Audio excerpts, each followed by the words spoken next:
Welcome back to another episode of the C.P.E.Podcast, Season 2, baby. I am your host, as usual, Chief Chris. What's going on, this Jay? Welcome back.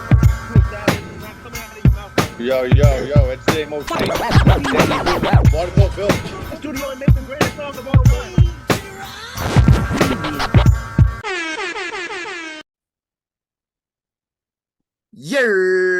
Welcome back to another episode of the C.P.E. Podcast, Season 2, episode, was the 7, Dan?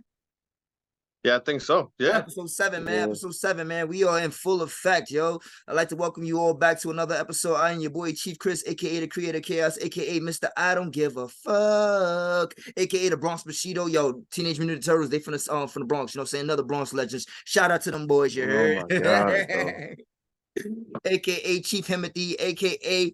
leader of the Nazrielites, you heard? Leader of the Nazrielites. The Nazrielites. That's right, my baby. Did not know it. Stop it. And as usual, I'm joined by my co-host. Why don't y'all go ahead, take it away, and introduce yourselves. Yo, what's going on, this Jay? You know I'm not all for the introductions, but good to be back. I'm ready to pod. Yo, let's get it.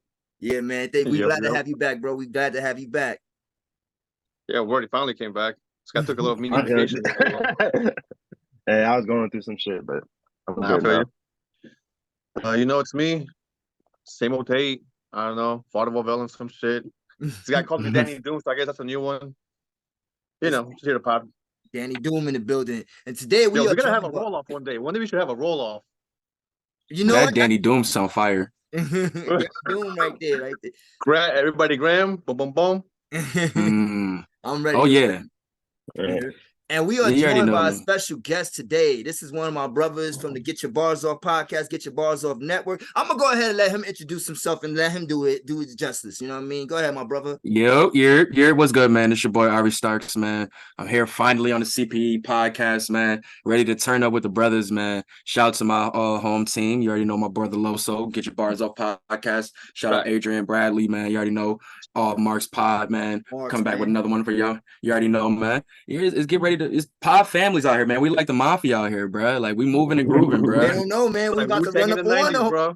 We running up on all the execs like, yo, we want to see the checks. Oh, bars. I'm telling you, son. I'm telling you, son. It's lit. Stop it. We running up all the execs that we want to see the checks. You heard? Let me stop with the freestyle. Let me start. You ain't ready for it. It's a double entendre because I'm gonna find my way to be at Nike. Yo, man, and shout out to our brother Loso over there also on Get Your Bars Off, man. Oh man, it's a network thing. Shout out to Push the Narratives. He got over there going on with him. Yes, sir. You know what I mean? Yeah, him and Malik, man. They got a new episode out right now. Go check that joint out right now, man. Them boys been cooking. Yo, they get me hype for the sports season. Definitely get me hype. I'm like, you know what? Low key, we gotta have our halftime with Jay with the Push the Narratives because Jordan's our sports. Oh, we gotta see. Yeah, them debates be getting crazy on there, so it's gonna be good to see four brothers just sparking it up on there, man. So that's gonna be dope. I think that's one of the things I love. Jordan be chilling. Yeah. Jordan be chilling, and then when sports talk comes up, he starts cooking him and Crispy Wallen. Cause, bro, you know that's that. It's sports in our blood, bro. Yeah. For some reason, I said something yesterday to my man's like in Buffalo. School. In Buffalo, at the lunch most people are born with a Buffalo Bills jersey on. I'm telling you, in Buffalo, you're born with a Buffalo Bills jersey on. It's no way around it, bro. Like you can lead a nest or whatever, but you are born with that jersey on. Come out the womb with that shit. I'm telling you, son, he was real out here. Y'all be seeing it. I'm not surprised. I mean, I can't front Buffalo. They always have their moments, you know what I mean? Because when you like in the 90s, you feel me? Like, and then man, like the Buffalo Bills is one thing I can never understand about the New Yorkers and shit is why they don't call y'all a real New York team. And I'm like, if you want to get technical, they're the only team that plays in New York. They're the only New York team. Bro, in New York, even Jets and Giants fans don't even get along. So it's like it's not even a Bills Buffalo thing. It's about if you're not with that team, they don't give a fuck about who you are, bro. They don't care. Jets and Giants play in Jersey, like the Bills play upstate New York. I agree with you, man, 100%. And the Giants got beef with everybody. Now that's a fact, though. Big we already ready, you know what I mean? And that's only because the Jets they be doing shit, bro. The Jets they never be doing shit. I mean, besides that year with Favre, right? They got Belichick in them. They got Belichick in them in 14. They snuck them in. They snuck them that good time. Yeah, that one time. But that was yeah, but But yeah, my guys, they got a bet going on right now. A little bet, pretty much if the Jets make it or not. Is if the Jets make it or not, straight up and down. And I think they had looking at what their defense was last year and seeing the additives to their offense and seeing what the people want to be there. If you get some more pieces there, they have a possibility of making the play. If they just gotta make the playoffs, I think it's a possibility. I mean, with Aaron Rodgers as your quarterback, I mean, a lot of shit is possible. Yeah, I do. It really I is. think they make the playoffs this year. Because you got more time for that defense to get rest now. You know what I'm saying? With the offense doing some shit now, like Sauce don't gotta be playing like a wide receiver damn near. And I think I'm telling you, bro.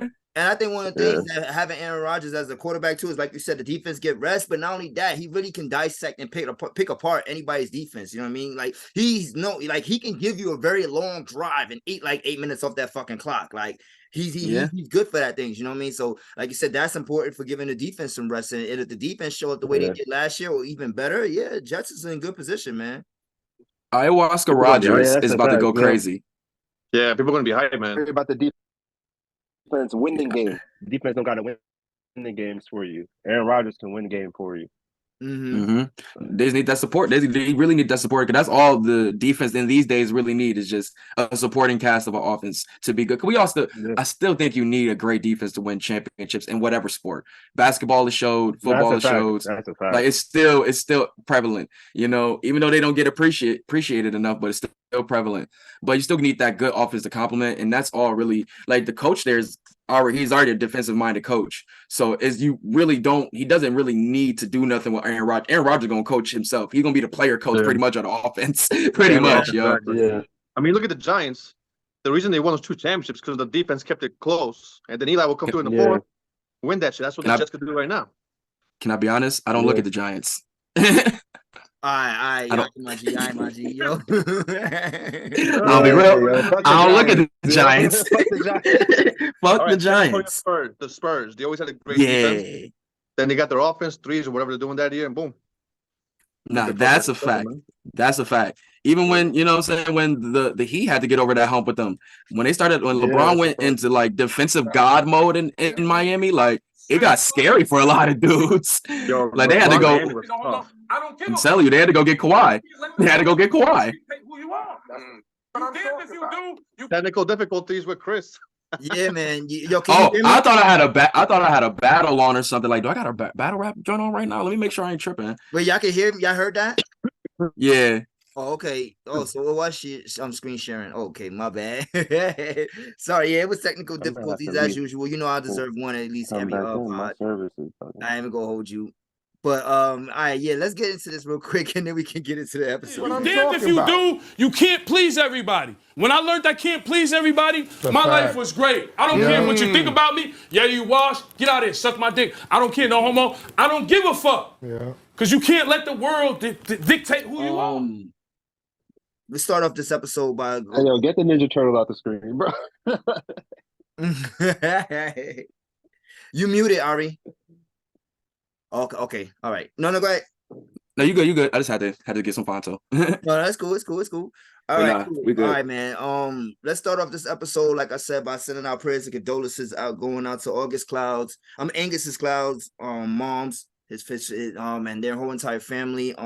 Facts. The whole cast and everybody, they were really broken up about that. Yeah, man, for sure, man. I think that's you know what, that's one of the things that I love to see whenever, like, and it's a sad time, but it's also a great thing to see whenever you see people come together during these times like that, and it shows that they were not just like on castmates, you know, they were actually friends and everything like that. So I think that's a beautiful thing to see and see all the support, like you said, Ari, from his cast members and everything going out to the family. So once again, man, like I said, yo, it's a sad thing. He died at the age of 25. So, you know, last I read on the story, they didn't release the details on how he passed away, but they did say that he passed away in his home. So, and they also mentioned that he was battling depression recently, especially because of the loss of his father, who they just buried the week prior to his death. So that right there is another tough thing, especially for his mother to deal with now, because she just had to go through burying her husband and now having to bury her son too. So, so, you know, I know for me personally, how I would probably feel about something like that is just, it's heartbreaking. There's really no words to describe that kind of feeling, you know what I mean?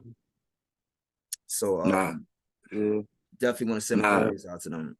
Nah, real swag. You're not lying, bro. Like I said, for the little bit of time we had that show on TV, like nobody knew how, like, you know what I'm saying? He just became a really, I won't say, yeah, for the little time, what polarizing character on that show. Because from that show, you got like mad gigs, modeling gigs. You seen him on with Polo on this ad, that ad. You know what I'm saying? Gap commercials, like all. I'm like, yo, my man's is getting out here, and it was good to see. Because when I found about his story that they put it, like saying he was just in Brooklyn working at a restaurant, and somebody just said, yo, do you want to be in a show or some shit like that, to that nature? And next thing you know what I'm saying, someone's in Euphoria.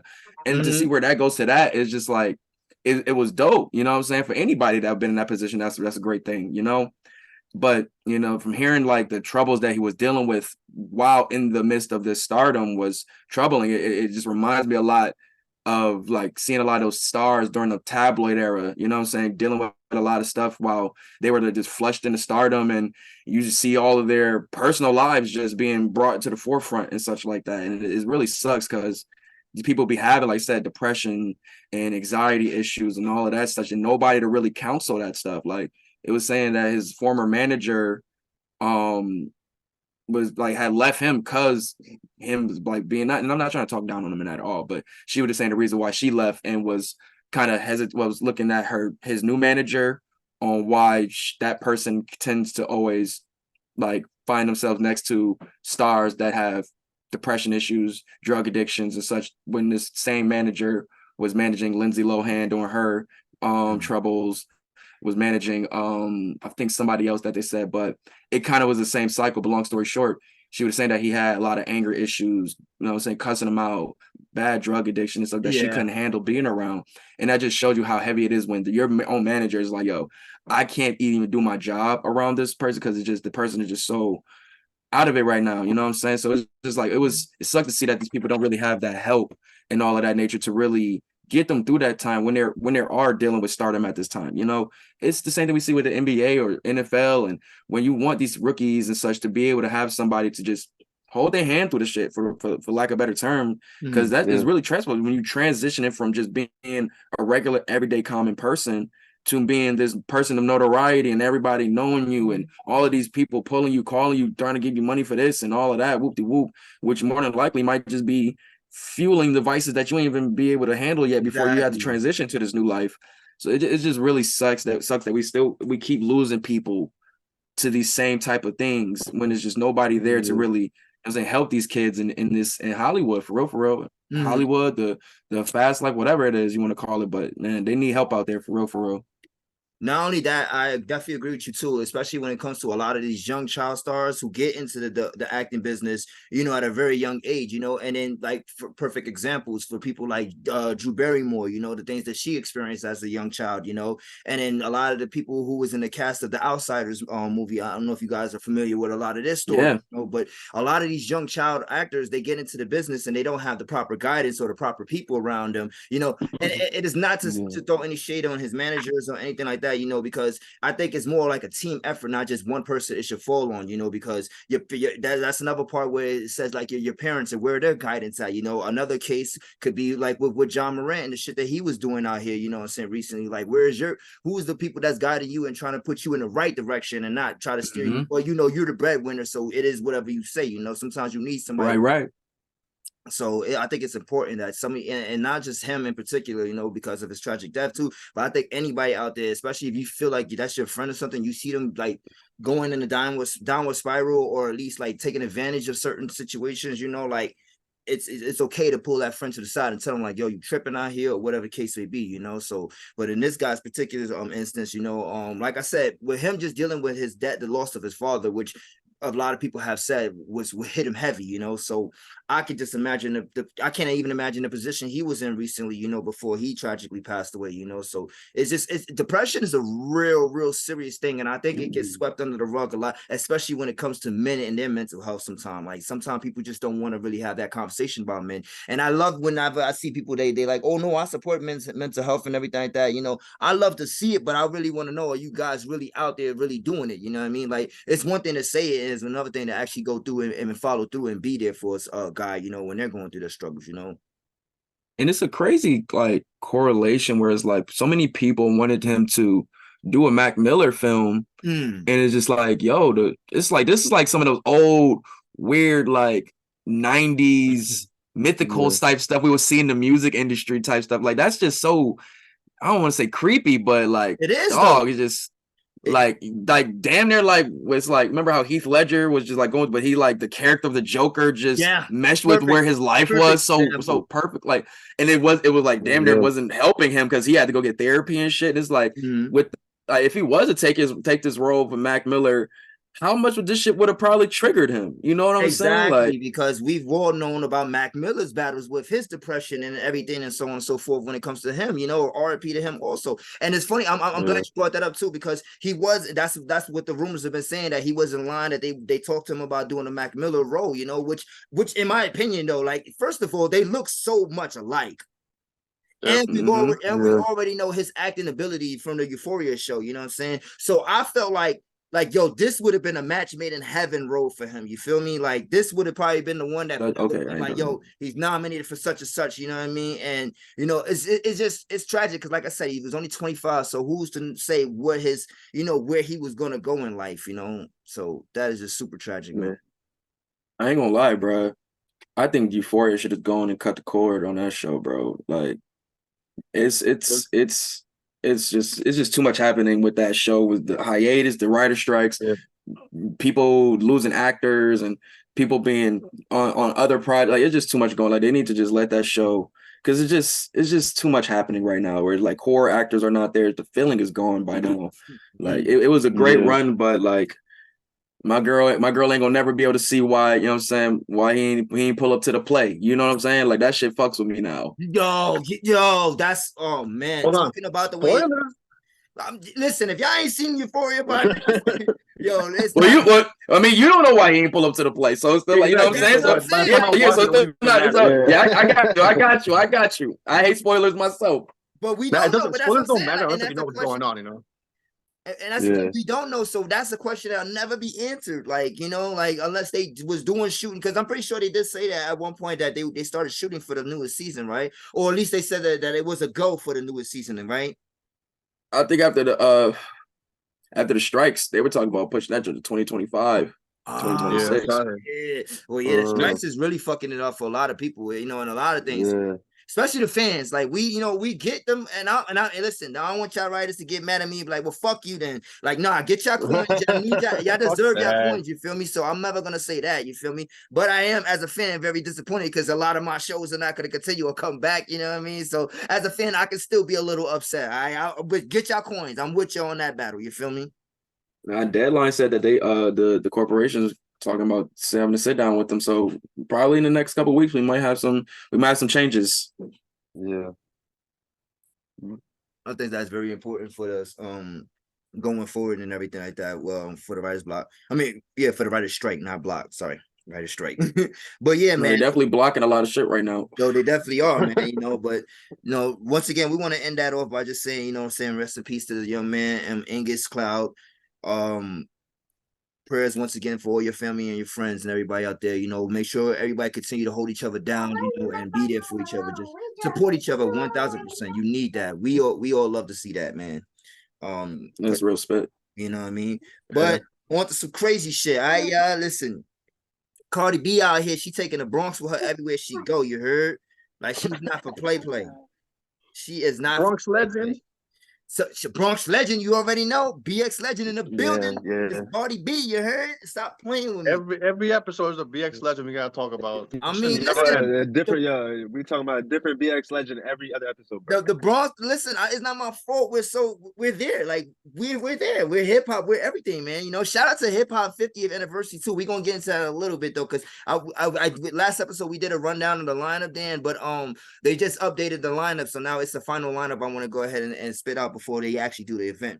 So, but anyway, man, Cardi B, yo, first of all, shout out to that Bronx Queen, not standing for any of the bullshit. Because I'm sorry, not sorry, my nigga. Like, if I'm upstage and I'm performing, my nigga, and then all of a sudden I see somebody tossing they drink and I catch you, it's different if it's like some shit that's caught off guard, my nigga. You like, yo, where that came from? Yo, who threw that? You feel me? And then you start wilding on. But I saw you do that shit. And it was clear as daylight because it wasn't too filled up. And you saw in the video too, it's like clearly her. She throws the shit and goes, "I'm sorry, Cardi." What the fuck is wrong with you? What is wrong with you, yo? What is it that I'm hearing that apparently she was telling people to throw water or something like that?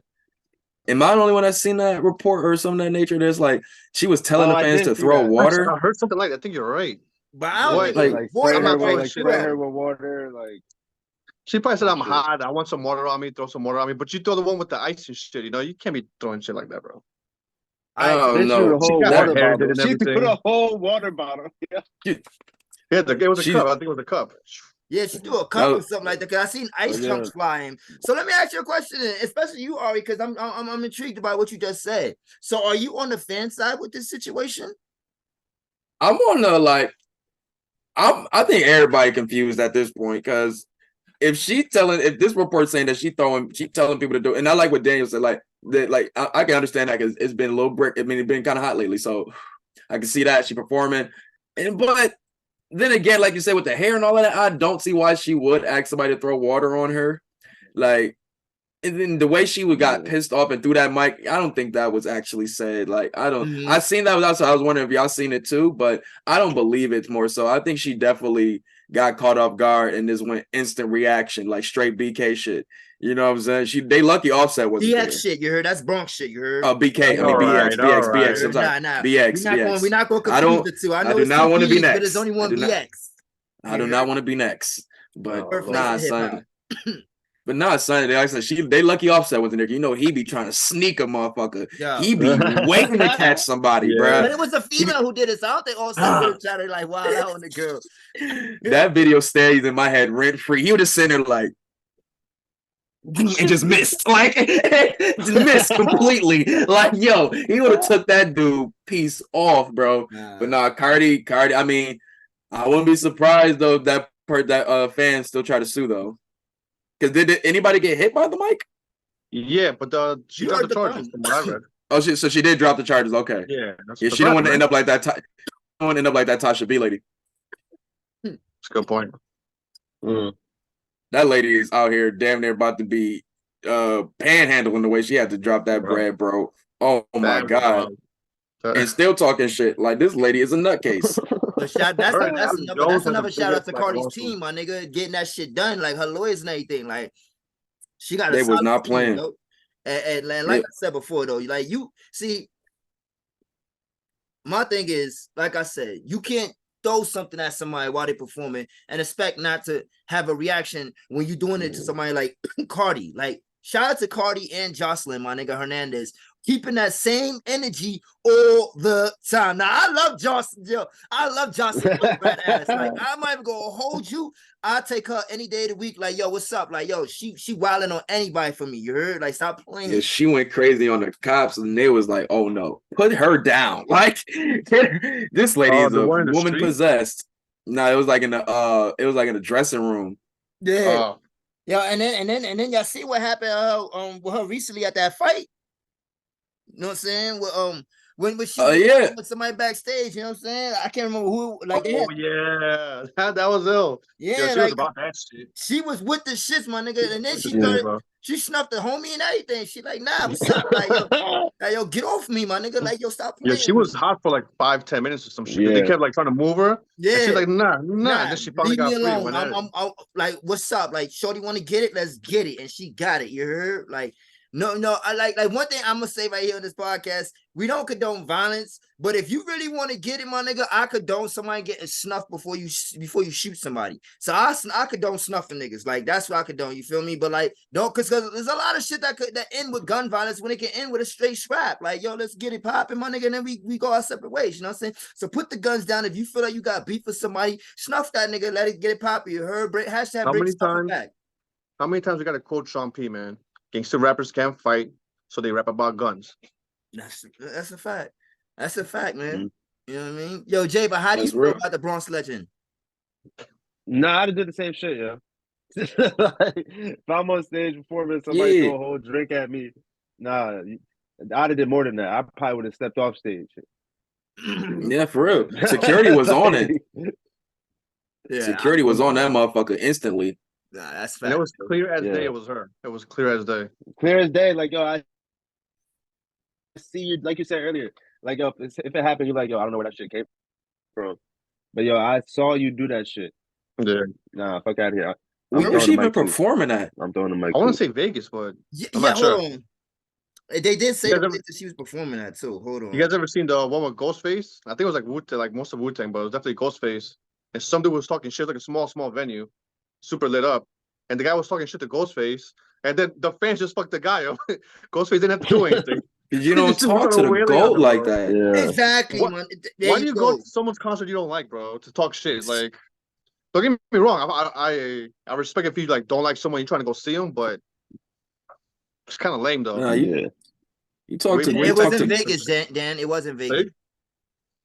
you talk to Goat Face And with she some won't be respect. facing charges either. So, you know what I mean? Another Bronx legend. Go over there, you know what I mean? Like, that's another reason why she's the Bronx legend. You know what I mean? Like, stop playing with okay. You heard?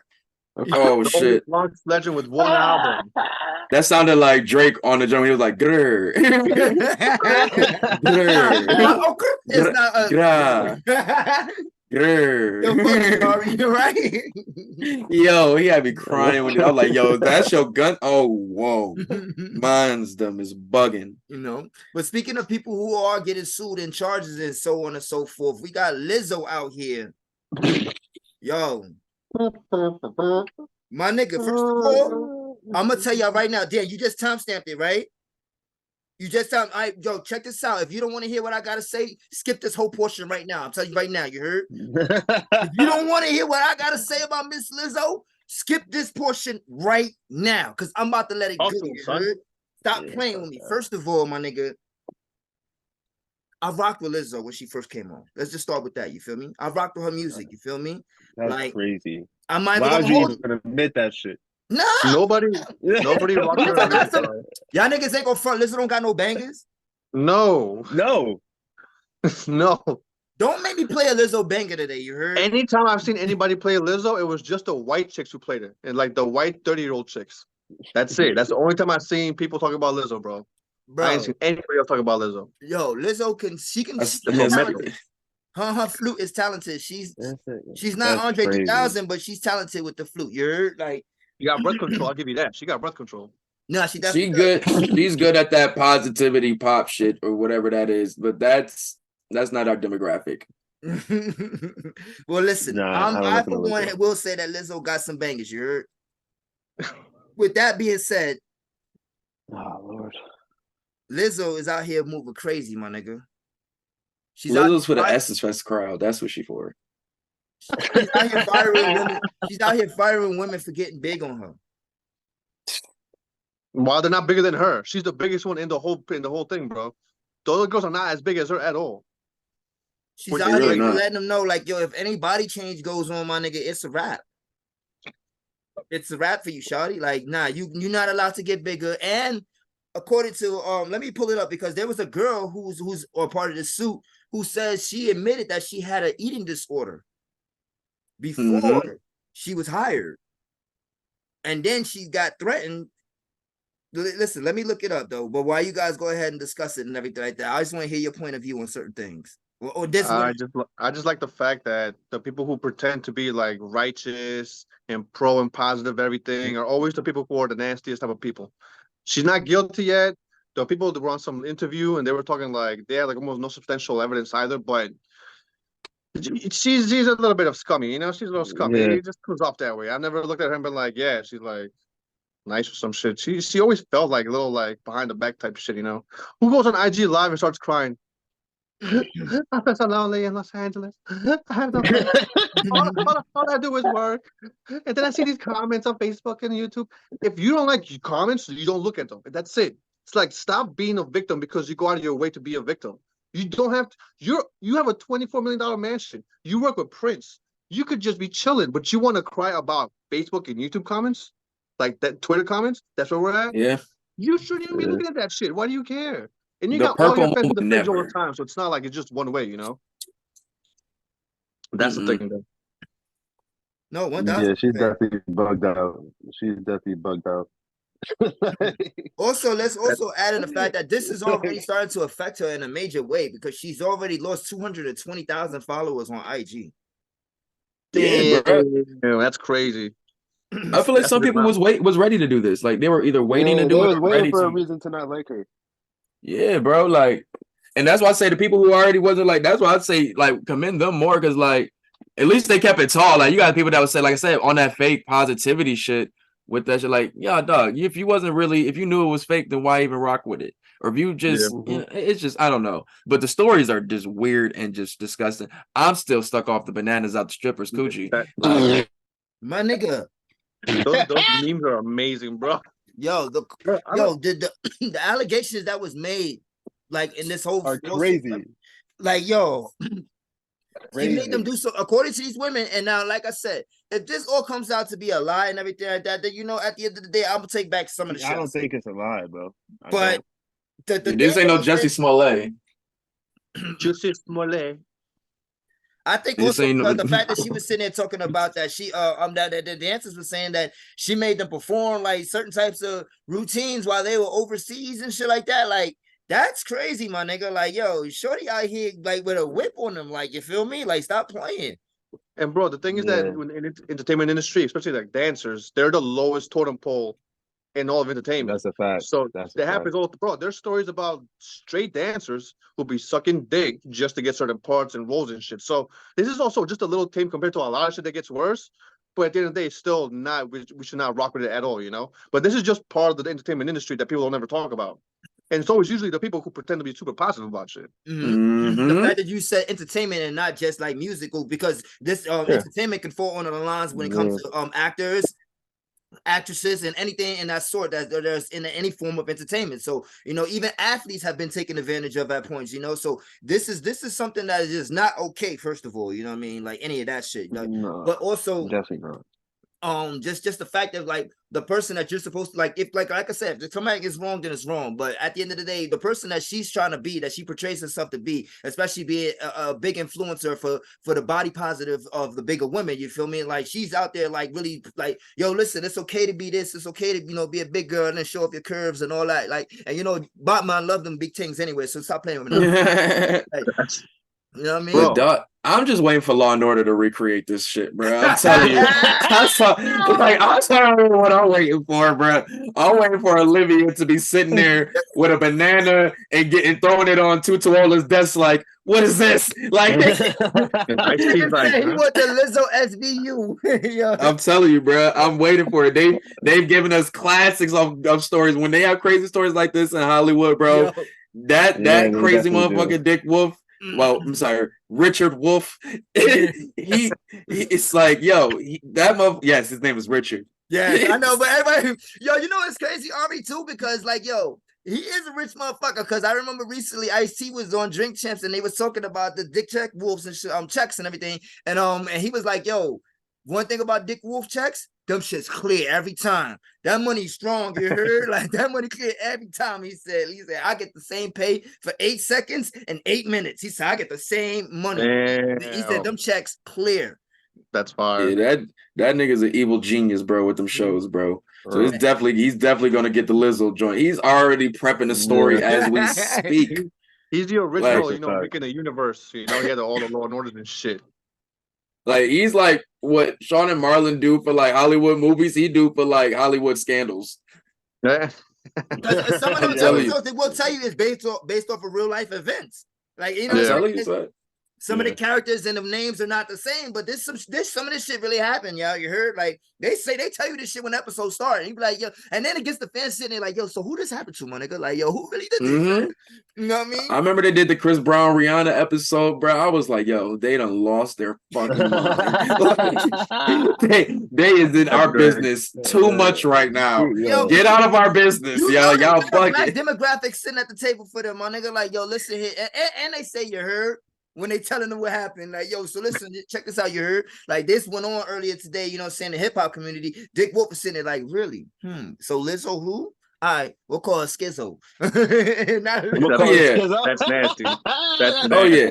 That's definitely, I was just telling Los that on our last pod about, like, I said something about Max B, and then he said, said something about Jimmy Kimmel tell people to always honor acknowledge Max B, and I was like, a black dude told him to say that, right? Like, that didn't come out of like Jimmy Kimmel's actual like brain, bro. Like, it was definitely it was a brother in there that pinned that on there. It was like, hey, here you go, freebie for you. Like, come on, we know how these late night shows go. This nigga's not talking about the wave guy. The Man Show, Jimmy Kimmel, dude, is telling me about Max B.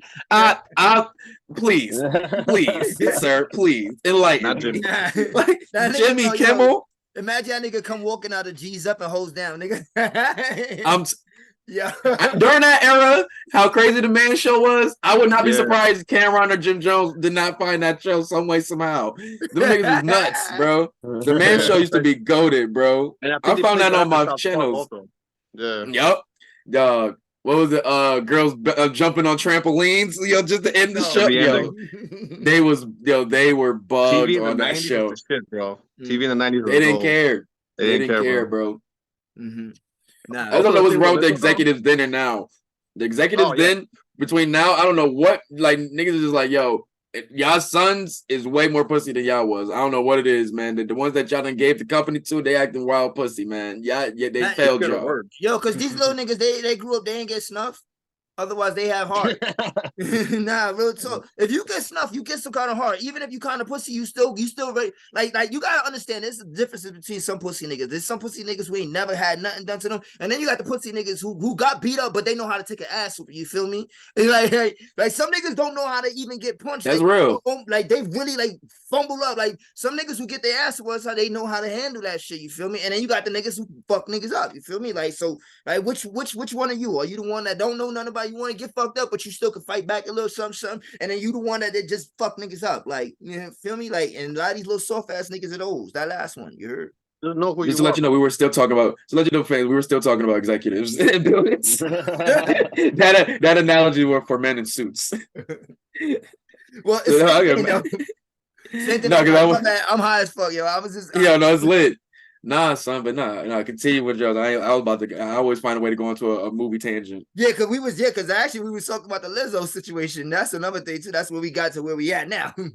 But anyway, I'm just happy they're not trying to sweep it under the rug, bro. Like, I'm glad we're in a space right now where like nobody is safe, bro. Nobody is safe. You know what I'm saying? Like, but then again, like we said, some people were waiting to kind of like put Lizzo under that fire because it was just like it's just something about you that's just off. Let's finally peel that layer back and look what we see. Bananas. Once again. Banana peels. Banana peelings. Yeah. That's what we peeled back. I'm sorry. It's just that is so wild to me, bro. Like for her, like what's going on? Like, oh my God, dog. Yeah. I mean, I respect it. Like I said, I respect the women for them, like you said, coming out and saying this, you know, because we do need this told more in Hollywood, regardless of how you're being treated, you know what I'm saying? And then not just Hollywood and entertainment business, you know, especially if you're being mistreated some type of way, because we could really put the foot on some of these executives next, and some of these artists next on how they really treat their performers and shit like that. Like, you know, I mean, God forbid somebody come out from the Beehive and start talking shit about Beyonce, you know what I'm saying? I'm all ready for that kind of story, because, you know what I mean, just because like I said, when you hold this person to a certain place in society and life, you know, and for what they represent, that's really where it really fucks up for me at, because it's like, dog, like you supposed to be our spokesperson. Like you out here, you telling me, oh, you got this and eating disorder, like you foul, bitch, like you off the tour, like whatever, like bitch, you foul. Nah, how about that?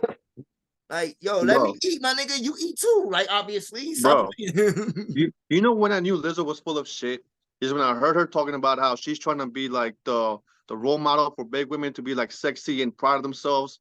And it just reminded me of that Chris Rock skit, like in the late 90s, early 90s, I think. No, late 90s. And he goes, fat girls will wear the skimpiest shit, go out and be full of confidence and be like, there's some good pussy under this gut. Big women have always had confidence for the most part, from what I remember. So when Lizzo's saying that she's the one who's like the first one doing this for big women, I'm like, you're full of shit. Or where the fuck are you from? Big like, did she not grow up? What you think about them? Big girls is out here slaying shit all the time. Did she not grow up in the Monique era? Like Monique was promoting that everywhere she went. She had a whole movie. Fat Girls is a hood classic. Big girls been on it, bro. So when she's saying that she's representing them because they've never been represented, I'm like, that's a fucking bold lie. So when her like lot. fans be like behind her, I'm like, y'all just like making up shit narratives. Like that's not how we do. Again, pushing narratives. Bang, that's about it. That's what. Uh-huh. Yo, but no, son, she definitely. Like, you had Monique doing that, like promoting it heavy in the 90s, 2000s, and such. From that, What's her name? Lunel. Lunel, yo, facts, big facts, yo. No pun intended with the big facts, but I mean, Bro, we got Yo. Miss Pat right now. She's been killing it for the last 5 years. Like Miss Pat been cooking. Like Miss there's a Pat, lot of I big love confident Miss women Pat. out there who's been doing it for years, decades almost, you know what I'm saying? And yeah, like so you can't be a spokesperson of somebody for And Redman. Oh, shout out Redman been more cushion for the push. Like big facts, bro. Like I the only rapper I seen with the Girl, he's BBWs loved in this video. Yeah. Do we tell Drake in here too? I guess. Is Drake BBW positive? I mean, we seen the videos and shit, you know. I mean, I don't know, but I think Redman. Yeah, I don't know. Drake looks like he'll fuck whatever he can. He's an ally. He's an ally. You said Drake will fuck anything he can. Nah, I don't know. No cap. I feel like Drake low key do though. He will fuck any if you a baddie to him, like you know what I'm saying, or at least a baddie to other people, he'll fuck it just because. Drake, because you know what, not for nothing, no, I gotta give it to the king though, my nigga. That nigga Drake is slayer though. He a sniper for real. Like he done had some bad joints. What go say you goddamn right or fuck fans. You goddamn right. I found out in that ballroom. Yo, it's like the emphasis on the you goddamn right. Like, what did you think, my friend? Like, yo, also on that track. Yo, sidebar. All right, now I got a question for you guys. Hypothetically speaking, when we get there, when we all get to the big fame and everything, are you fucking fans? If you single? Fuck yeah. I'm gonna be very wary, but be like, I just don't want to end up like Easy E. Yeah. I don't want to end up like Easy E, but we in these streets. Touche, my nigga. I hear. Yeah, I'm gonna stay out of this one. Yeah, we know. He's soon to be married. My fault, my brother. My fault, my brother. But yeah, yo, damn. But how you feel? You fucking fans? If you know when we get there, if you yeah. I'm fucking fans now. You goddamn. You niggas, you goddamn right. Goddamn right. Goddamn right. Yo, I mean, yeah. You know what I mean? I can't. If I'm single, why not? I'm doing whatever. I'm chilling. You know what I mean? But it is, man. If he's cool, man, that's look like he's gonna be on some dumb shit. As long as you ain't doing some dumb shit, you know. Yeah, for sure. Yeah, man. Like, don't be trying to pull a scam on me, my nigga. Like DJ. I'm pulling the Lori Harvey out here, man. We all on NDA energy out here. Yo, nah, facts. Oh yeah, that. If you got the bag like that, you have to. There's no way you can't. Either they don't know, don't show. Nah, fact. Yo, you know what though? Let's keep it real though. You know how many celebrities do carry them shits around, probably getting this shit up with fans, my nigga. Cause yo, I think an NDA is what's necessary for these things. Like you can be letting niggas on my head, you know what I mean? Like you feel me? But you can get some if you really want it, shawty. Like you know what I mean? Like, and that's it.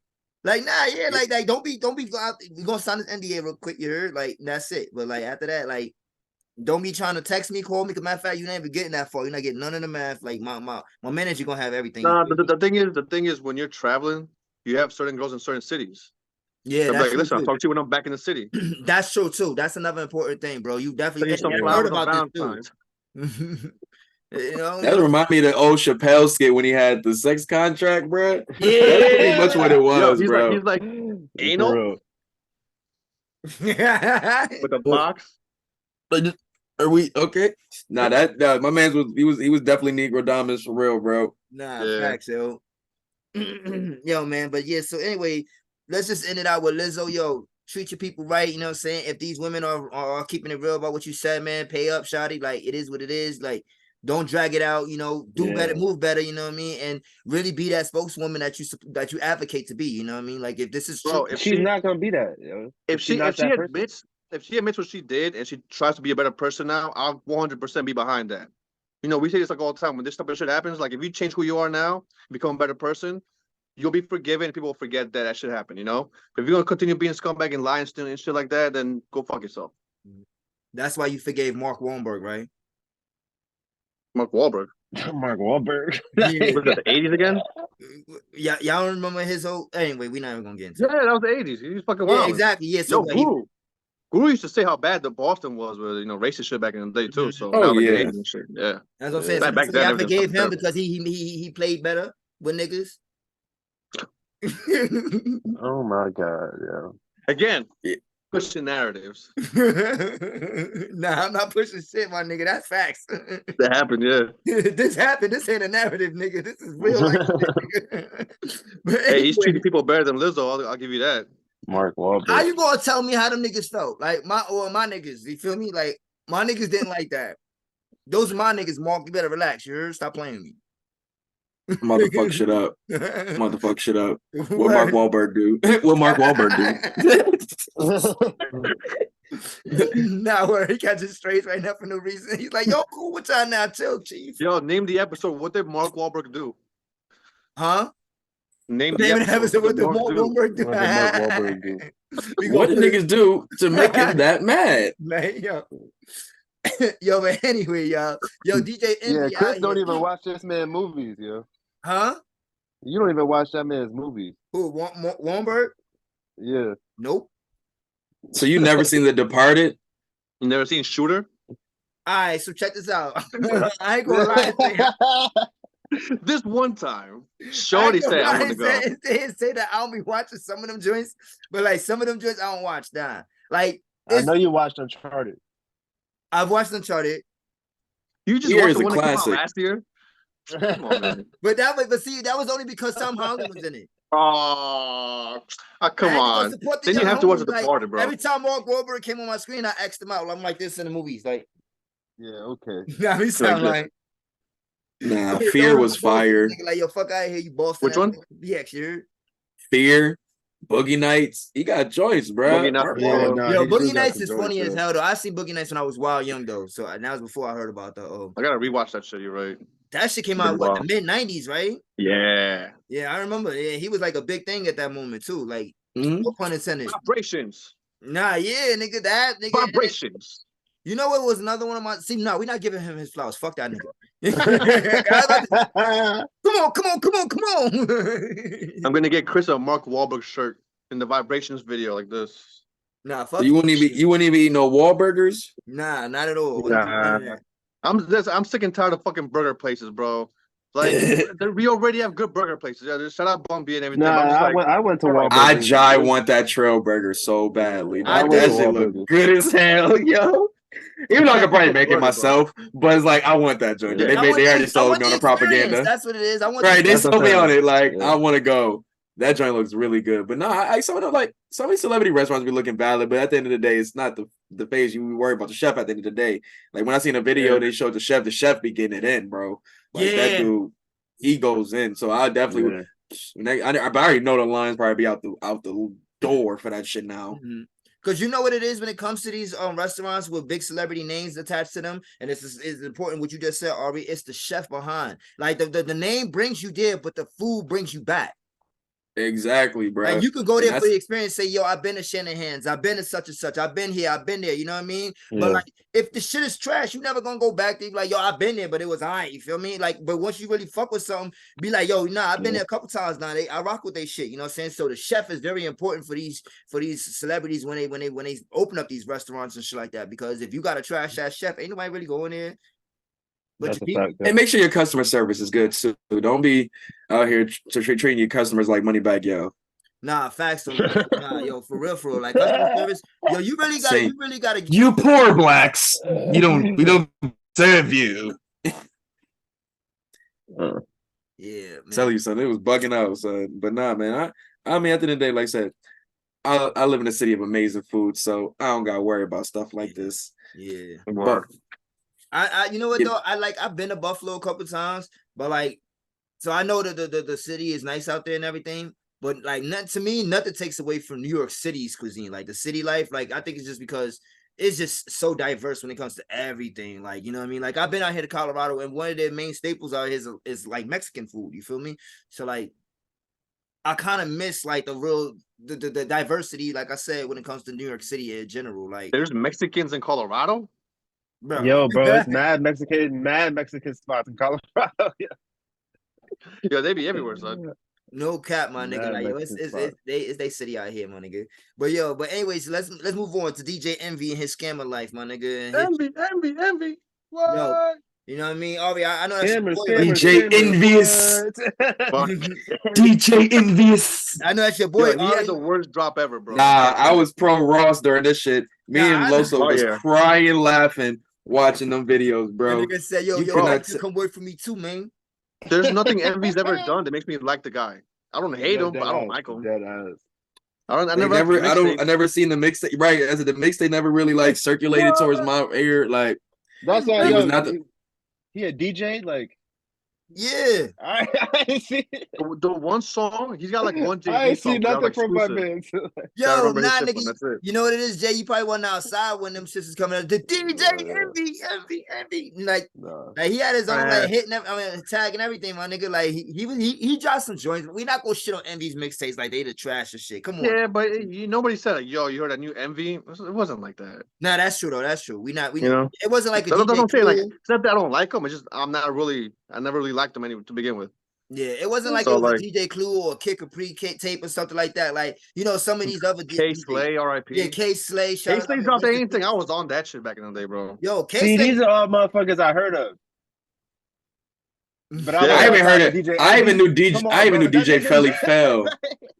I knew DJ Felly Fell was even dropping mixtapes. I did not know DJ Envy was dropping mixtapes when I was That's what I'm outside. saying. Yo, yeah, That's funny as hell.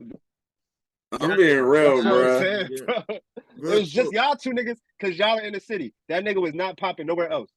That's what I'm saying. Right. I I don't think heard ever of had a most of the DJ Envy niggas. mixtape. But Jay, you guilty of association too, my nigga. You kind of grew up out here too at some points. Yeah, but I was in Jersey and he wasn't popping in there. He wasn't even popping in Jersey. Damn. Nah, we should've can't. got the That's tri-state. fucked up, my nigga. Like, yo, you know, he already got a lot of shit that he's facing. You know what I mean? And also, like, you know what I love about Envy too, like, and then we could get to talking about what we really came here to discuss. But you know what I really like about Envy is that like a lot of people they really underestimate like Envy's power and the things that he can do for certain people. Like, you know, he's done a lot of things and helped a lot of people, especially when it comes to their careers as well, too. Like, whether it's behind the scenes or it's on the board, you know what I mean? Like, Envy has helped some people, so we can't just act like he's just a complete, like, piece of shit. One Oh, I hand was pushes not saying the that he other in has. the He's- industry. Yeah. Mhm. I've seen him do good stuff with the, you know what I'm saying, with the brand and such like that, under the brand title and such like that. I just never heard the nigga mixtapes. That's all. He said, I ain't got no problem with that. He said, just, I ain't heard the mixtape. Yeah, I ain't never heard him neither. I only know that Like, nigga he- from the Breakfast Club. Yeah, just like y'all niggas vouching for him is like is the step away from him being DJ Academics. Like So basically, he is being That's a sued fact. right now for some involvement in a real estate fraud scheme. You know what I'm saying? Mm. So, is that with the partner he was in that shit with? I believe so. I'm reading the article right now, another recent one that just came out. So they have some updated news on this situation. But he also claims that he was also a victim in this whole scheme too. Like, so what I'm hearing basically is like DJ Envy was also taken advantage of, you know. So, which can be like, because you know what it is. Sometimes a lot of these guys get involved in some of these like real estate businesses and everything, and don't really pay attention to what's going on with the business. You know what I'm saying? Like, they leave like somebody else to run that shit for them, which is a bad mistake on their behalf. You feel me? Because if I have my name attached to any kind of business, I want to make sure I know everything is being run right and smooth. You feel me? Like, I don't want to hear I could be taken to court for this reason or for that reason. Whether you're not paying my taxes on time, you feel me, or anything. Like, so I think it's very important for you to have you to have a team, of course, but you to be also on top of your team. Like, you got a nigga watching another nigga who's watching the money. You feel me? And I want to be that nigga watching the other nigga who's watching my money. You feel me? Like, so I just I feel you. It's to the point where with this situation, bro, I don't really have no sympathy for Envy, because when we were covering the Rick Ross and Envy beef that they were having, I stumbled upon the whole real estate beef between him and his partner and the dude that I forgot what the brother name was. I think it was like TK or something. I forgot what his name was, but I seen Rick Ross had took a picture with him. I'm like, who is this dude? And that's when I found out like he's a like one of these like popular real estate guys and such like that. And he was on a live stream with Envy. It was pretty much telling him like the dude you with is a crook, because I think he was like him and the other dude were actually in a current lawsuit at that moment. You know what I'm saying? So he was already telling like Envy like, yo, the dude you with is a crook. Like so to see him saying, "Oh, I'm a victim too," was like, how? You knew what you were getting into. Don't act crazy now. That's exactly the point. Yep. It's a scam type of thing. He knows the ins and outs about it to some degree, and he still was down with it, and now he got caught, and now he's gonna try to play the victim race. I mean the victim thing, it's like, all right, bro. Oh yeah. And plus, regardless, Big even if celebrity. you didn't know, you still take some accountability for that to That's some a degree. fact, though. No, You're the that's one a still fact. propagating that shit and trying to put other people on too. Oh yeah. You do So no. You gotta take have to accountability. Exactly. You That's have a to have fact. some kind of accountability for your actions, because whether or not you're the ones who was directly doing it, you were still affiliated with it. You know what I mean? So either you pay up and you make shit right. You know what I mean? Or you gotta like Just that's take the my L thing too. I gracefully, think bro. that a lot of this shit That's could it. be avoided without court issues. You know what I'm saying? If you realize what your mistake was, you know what I'm saying, and you actually try to recommend it. You know what I mean? I mean not recommend it. What's the word? Reprimand it. Reconcile. Oh, reprimand. Yeah. It's saying reconcile it. I think at that point, then you can kind of somewhat retain some kind of integrity. You get what I'm saying? Because you realize that you fucked up and you taking accountability for it, and by you just stepping up and saying, all right, courts don't gotta force me to do this. You feel me? I know what I did. Let's come to some kind of agreement to make this shit right. You feel me? Instead of me like dragging it out. Go ahead, bro. Instead of me dragging it out and trying to lead on to possibly win something that I know I am guilty of. Yeah, but no, listen. Nobody cares about the story in 2 weeks. Maybe Rick Ross will make another joke, but nobody really cares. So just take the L gracefully, keep it moving. Just don't do some stupid shit again. You'll be fine, bro. It's fucking DJ Envy, bro. Yeah, He'll be alright. That It's not nigga a gonna good be look in the alright. Breakfast Club, Yeah, I mean, shout out to the Breakfast Club though. Fuck the Breakfast Club. You don't like the Breakfast Club? Yeah, shout out to Breakfast Club. Man, bro, that I like Vivek Charlamagne. interview was Charlamagne so funny as fucking fuck. trash. And they had some chick on there trying to fucking grill Vivek, and then she got scored on. Like, Who that? they're just not genuinely the way to do it. Personally, to me, I don't like the way they run this. Just Hilarious. Oh, fuck that bitch too, man. I'm not playing with none of these motherfuckers, man. That's me. Yeah. I'm not representing the CPE, Chris or Jordan or anybody else or Ari. Get your balls out. This is just me. I don't fucking know those motherfuckers. Yeah. I'll watch the I shit like here and there, but they be on some fugazi shit, man. I don't like that, man. Nah, I feel you. I mean, hey, listen, man. Your stance is your stance, my brother. We can't change that shit. Yeah, if someone has a standard, keep that standard across the board. If you bias with certain shit, then I'm gonna just call that shit out to me. Mm-hmm. I don't like that shit, man. Nah, I feel you. Because then they call themselves journalists. So what part Come of on, journalism is it that? So are they not classified as journalists then? What would you classify them as? They're like pop media journalists. They're not real journalists. And they don't dig and scoop real stories up and then find real shit out and then I mean, I would classify them as radio hosts. Exactly, radio shit like that. No journalists. Media personalities. That's what they are, bro. Which is fine. I like them to some degree, but when it comes to certain things, when it comes to political issues and shit like that, You don't go to them. they lose me on that type of shit. When they stick to celebrity shit, that's fine. When you get to politics and shit, I'm like, I don't know about none of that shit, man. They be playing too much. Nah, I feel you on that. Yeah. One. Yeah, like 1000%. Like certain things you don't go. Shout out to them. Shout out to them. I'm being a little bit, but still.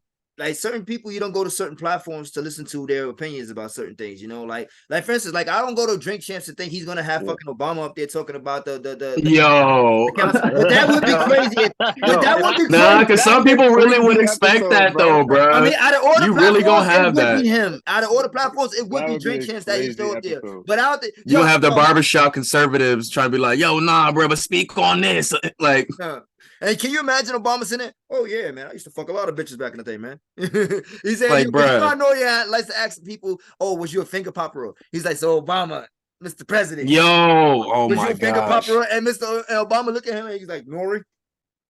Let me take a shot at this dude. Say shout out to JC. Yo, in a shot of the deuce, yo, you got Obama wildin'. He's gonna drink Douce and Ace. That's gonna be the hood equivalent of when Elon took a hit of the blunt on a Joe Rogan podcast. That's gonna be like the also- hood adjacent version. Also, Yeah, I'm Fabio had telling you. Eli on that shit, Yo, too. and then he Yo. asked Obama, he's like, yo, so how you smoke your blunts? He's like, you smoke blunts, you smoke papers. Give me the blunts, Nori. Nah, he's probably like, yo, a backwoods guy, bro. yeah, that's what I'm saying. Give, Nah. give me the backwood, you know what I mean? Nah, he an OG, bro. He want a spliff, bro. He want Yeah, a that's quick. something, Yeah, yeah. he I an like OG, tobacco. bro. He gonna get his. I like a little tobacco on my blood. Yeah, just a little. You're gonna get the hemp on Sprinkle. stuff, you know what I mean? The papers at that, I'm you know? crying, The yo. organics, you know what I mean? Give me the organic paper. Bro, Oh the- yeah, the- yeah. The only thing I speaking really want of, to see The Go ahead. organic is paper. Quick Time with Slime. If he did that shit, you know, Tupac or Biggie. No, it's a Jay-Z. Yo, Oh my gosh. Yeah. He might. No, this is the part I think he's gonna like. He gonna like combust because you know how he always has these like playlists at the end of the year. mhm. Y'all telling me y'all think this is really his music playlist? Yo, you know what's crazy? I was talking about this the other day, my nigga. I'm like, yo, Obama, y'all better start acting like Obama don't be having that fire, like, cause he be, Yeah. I think that's his shit, my nigga. That could be the shit he popping to. My man joint is dumb curated. Nah, you think Like him between him and Jay-Z, bro. I don't think Jay-Z listened to all of that, bro. That nigga probably listened to like fusion jazz or some shit like. that's you think Jay's on right now? Fusion jazz. Which is no, I ain't tripping on the fusion jazz, but still though, bro. Like, come on, dog. You think he's like that? You was listening to 21 Savage and Little Baby one year, but when I listen to you, you don't sound nothing, not even an ilk of a sound of that genre of rap. No, you sound like woke Jay-Z, Third Eye Jay-Z. That's who you are right now. Stop Bro, acting like you West listen Side to Gun. these other dudes. I think he Yeah. had West Side Gun in one list. Now West Side Gun is fire though. I'm no, sorry. yeah, That's, sure. fire. okay, I'm sorry. I'm sorry. He is fire, but the way I said that was all bias. Nah, Buffalo Sorry. Soldier, man. West Side's nice, bro. But nah, son, I don't think these dudes be having like most of these, well, at least the majority, because it'd be some cute big playlists. It'd be like, man, I'd be like, dog, you know all of these artists and the multitudes of things you got to do as this busy man. You listening to all of this? Some of my busy friends can't even get to all of this music. You're an ex-president. How are you getting to all of this music? It's probably his daughter. You know, Yeah, she's a yeah, very badass probably. man. That is the Probably. thing. Listen to this. That's your curator. And you know Yeah. what? And they share the family plan too on Spotify. Oh no, matter of fact, on Tidal, they he definitely. Oh yeah, you Yeah, said. he definitely on got Tidal. He don't got definitely on Spotify, nigga. He got Tidal. He on Tidal, yo. Oh, yo, he had to keep. Nah, yo, I only keep Tidal for his algorithm, but other than that, I'm on Spotify, my boy. Yeah, nah, facts though. Like I fuck with Tidal though. Tidal is dope. I fuck with Tidal. You know, but No, like they got the dope history, lot of good like shit for like music nerds, Yeah. like straight up. their facts. That's what I love crazy. about that shit. Their bios on they have on certain people too. Like, yeah, no, that's Mhm. a fact though. They really hit you with a lot of the credits, like right there. You know, so it tells you a lot on Tidal. You know, That's the big reason why I go there. yeah. And shout out to Spotify too. Shout out to everybody. You heard? Get that money out. Just give us some money too. You heard? We out here. Yeah, we need That's a that fact. bag. You know what I mean? We'll do some commercials. You know what I mean? Don't worry about us. We don't give a fuck how all these other niggas feel talking shit about it. We do some commercials. But anyway, y'all. Right in the middle. Yo, so As long as it ain't for no chicken. So you know it's in the chicken, right? yeah. Wait, what chicken? I got. You gotta see the movie, man. You gotta see the movie. Chris? What movie? Tyrone's. They clone Tyrone. Oh, I Yeah. haven't seen it yet. It's good. Oh, you gotta see that, bro. It's on Bruh, Netflix. that joint is chef's kiss. Yeah, it's good. Yo, man, I thought you know what I recently just finished off was Twisted Metal. I'm on like episode 3 with that, but I'm enjoying it. My man Samoa Joe, wild as hell, bro. Yo, facts, yo. So hold on, let's just go ahead and jump into that real quick. I was supposed to write that down and send it to you guys, but yeah, man, because me and Dan had discussed this. So yeah, Twisted Metal, man, is here. First of all, I don't know if we should start off bad or good because Dan got a lot of hate for the show. So I think we should start off bad and then we can go ahead and speak about the good things. You heard? I'm gonna just say this. On a technical standpoint, it's a terrible show. On a just watch it for fun shit, it's fine, it's cool. But it's a comedy show. The comedy doesn't hit for me. sure. I'm laughing at how silly it is more than like what they're trying to make actually funny. Like the jokes they have, it doesn't really land. But it's so like bad, that's what makes it funny. So in that sense, it hits. Sweet Tooth, I think is the best part of the show. That You know? took the I would say, yeah. And they should just have a little bit more of the car fights. You know, if you did that, it'd be a more solid show. I think That season 2 first could be episode really was good, it. though. Once you get to the last episode, I think season 2 could like really build on some really good stuff. I think it was just a little too much, like the couple shit. That stuff just wasn't working for me, you know. So on a technical standpoint, it's not great. That's why I gave it a 2 out of 10 rating, personally. You know, I think what but they did at the beginning, it does have like, you know, that we're like, let me see where this goes. So there's something there, you know. Plus, Anthony Mackie's having so much fun. I'm like, I'll watch this shit, you know. Yeah, he's having, I think, too much fun. Yeah, a little too much. Yeah. I was like, yeah, hey, bro, this ain't Black Mirror, bro. Chill out. Calm down, brother. Calm down, brother. We saw his ass in the first episode. I'm Samoa like, Joe is married, man. You know what though? Like I said, what Dan said too about some Sweet Tooth being the best character in the show. I definitely agree with that too. Like, and I also agree with some of the humor, like you said, like it was like a reach, you know, and it was like, but you know what I like about shows like that is when the humor is bad and it's like so bad that it's a reach, but it's like still kind of funny. Like I like, like for me, I'm one of them corny niggas. I like Laffy Taffy jokes. Right? Yo, facts. Yo, my nigga, like I like Laffy Taffy jokes. I'll be crying. Yo, like I got one for y'all right now. What is a vampire's favorite fruit? Blackberry. Oh no, that's racist. Never mind.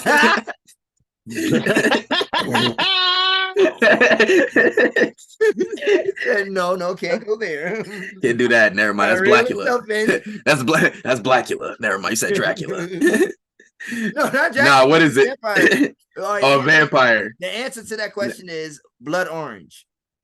See, what the fuck? That's fire. That's so fire. But it's funny and corny at the same time. It's like, yo, I like Laffy Taffy. I just read that one recently over Laffy Taffy. That's why I'm like, yo, I gotta tell these niggas could probably ghostwrite some rappers like bars with these niggas. That was hard. My favorite fruit is blood orange. Call me a vampire. Yo, niggas be like, oh my God. Word, you know what I'm saying?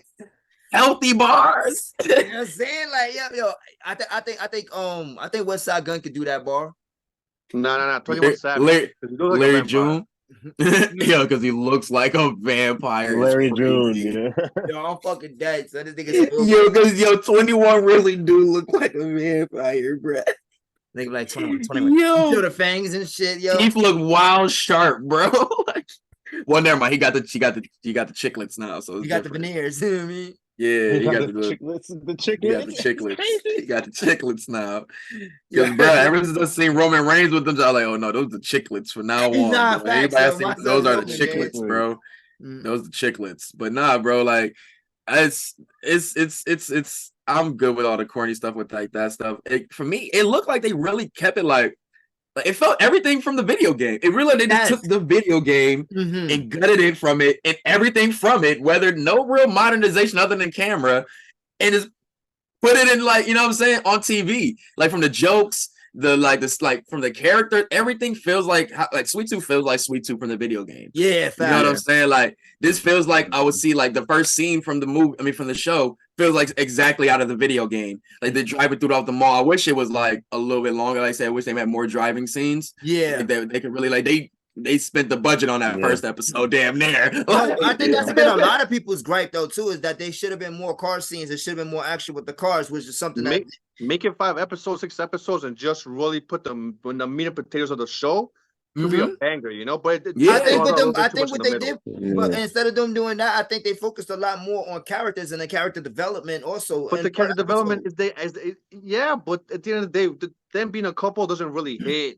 But like at least you gotta also. I mean, the character thing with Sweet Tooth and Anthony Mackie, so I can appreciate that. But you didn't need that much for that, you know, because they got that done within like 5 minutes of those episodes, so that was like one and done, you know. I think too, it's also like like I said, with the character development, because with them introducing at the last episode, and sorry Ari, sorry bro. No, you good. Do you think?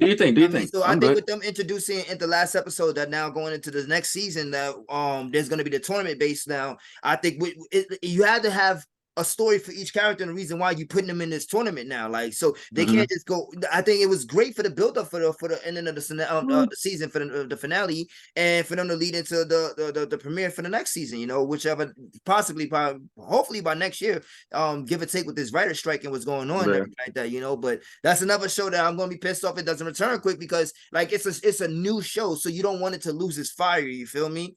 Like, for real, it really at the end of the day, it really just depends on the platform, the network, and how they are dealing with the writers. Because for some reason, A24 and all their movies is moving and grooving because they paid their writers and they did their contracts right with all the people that they're dealing with. Mhm. So all of their movies is going. Ain't no stoppage for them. So apparently it's really just whoever is just being, you know what I'm saying, dickheads with their money right now. You know what I'm saying? A24 just gets it right now with a lot of things though. So it's like they're the future right now. So that's another topic.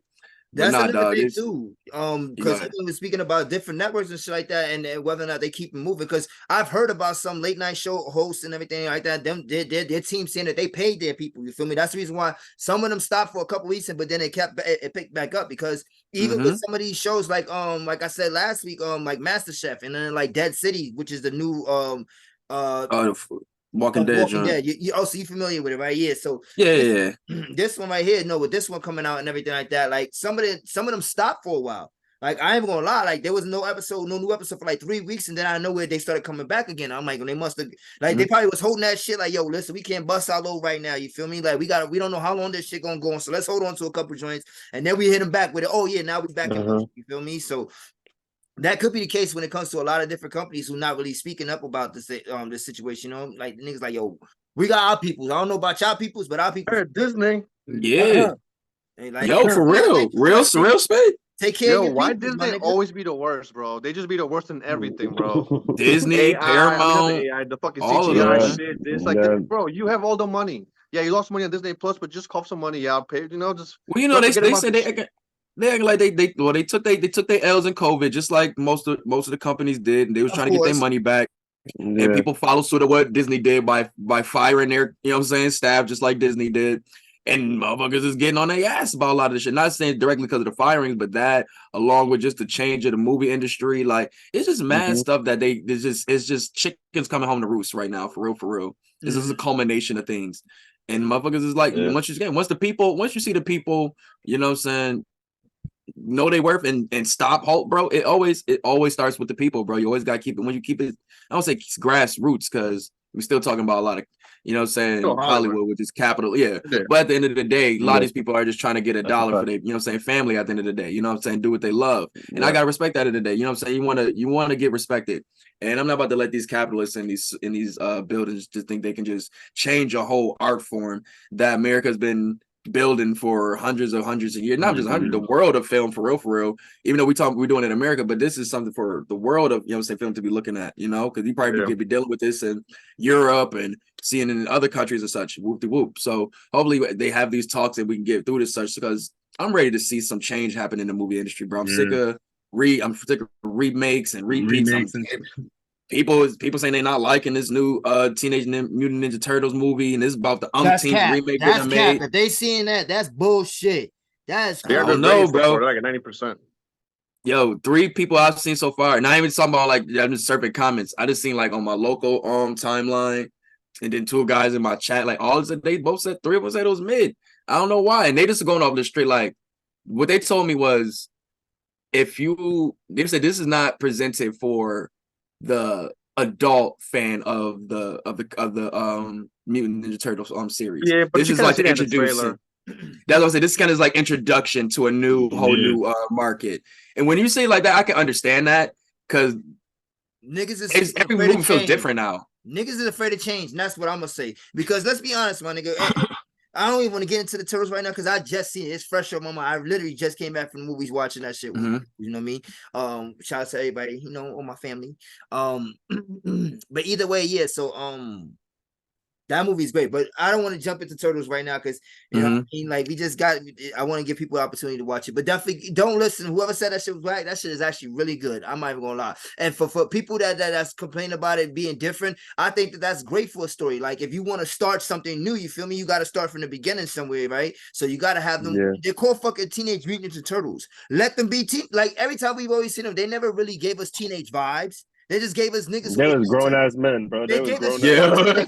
Like these niggas all showing as a grown man who couldn't do shit. You know what I'm saying? Because they rat ass dad Splinter. You know what I'm saying? Wasn't having that shit. You know what I'm saying? Like so, let's be honest about it. There's a reason why, like, no, but a little animosity in that rat ass. Right?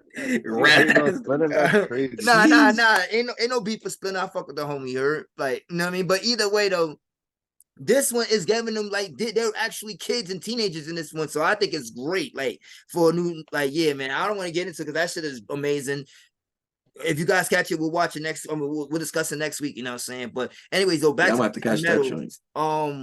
One of my favorite parts about the season 2, though, well, about the series that we have so far, is the build up with him losing his car too. Like you had Evelyn, you know what I'm saying? And like it really gets into an explanation later on in the season, Ari, you know what I mean? But like it shows why he's so attached to this car and everything like that. Like, which actually came to a finish like what the last episode, right? Is when they got to when it was over with.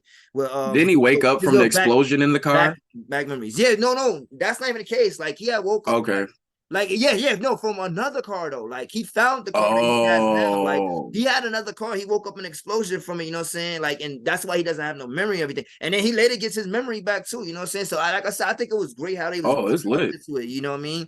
Because now we already know the deal that he made in the first episode, right? So now we know that this guy, he's on the clock, like, and he just keeps getting into some more drama every fucking stop that he turn around with, you know what I mean? Which is gonna be another character from the video game who is now gonna be in the tournament and shit, you know? So I think that, like, when they went through this Twister, my nigga, I got so hyped. I was like, ooh, like, you know what I mean? Like, if you play the video game, you know what I'm talking about. It's the little fucking match card, you know what I mean? Like, so yeah, so like I fucking, I'm gonna keep it tall, bro. I was trash at Twisted Metal, bro. I didn't know what I was doing playing that game. It was just pure chaotic. I was just playing it for that reason only, bro. I was just running and gunning, bro. I didn't know what I was doing, but I loved it. That shit is fire though. I mean, yeah, I loved it too though, and that's another thing too. Like, I think what well, a lot of these companies and a lot of these production teams, what they're doing with this with these new live action video game turnovers, and then even with some of them cases with anime, like, because you know you have Tekken who did that with a recent one too now that was on Netflix, which was actually not that. Oh yeah, they did. Yeah, they did do that. Yeah, so I think with all of this video game adaptation that they're doing, you know, whether it be in live action or being, you know, saying anime, you know.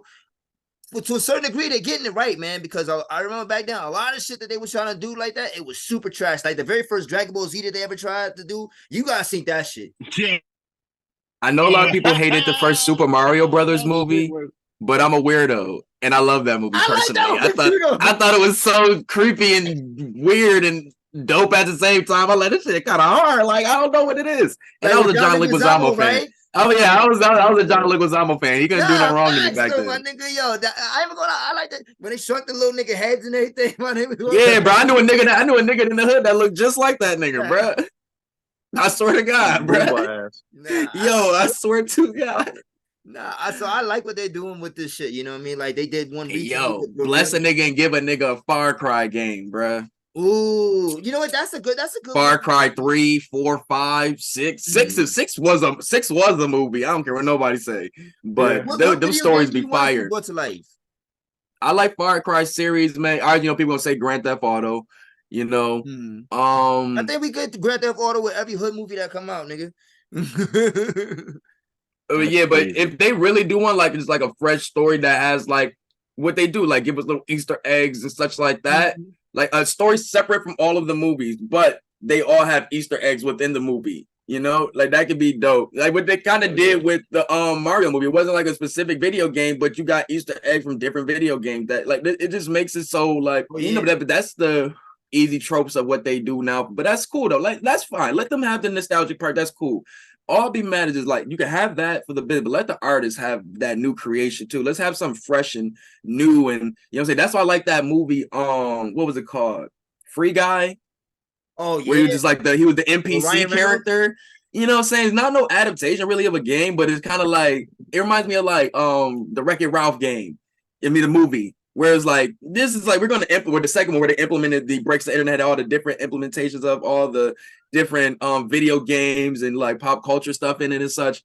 Like that stuff is cool, man. But just like I just want to see something fresh. You know what I'm saying? That's why I said like Far Cry would be fresh. You can make it fresh. You got a fresh story. You know what I'm saying? We already know the lay of the land of the joint. They in the wild somewhere, or you might be in the like it's mad things they can do with it. You know, even like I said, we would just see one Uncharted. You know what I'm saying? Yeah, a dope film. That's a good one. That was a good one. I wasn't expecting it to be no box office joint. You know what I'm saying? I just wanted to make sure they had some good action in it And you know what I'm saying? They made sure they live to the parts of the characters for the movie. I mean, for the video game. That's all I was looking for.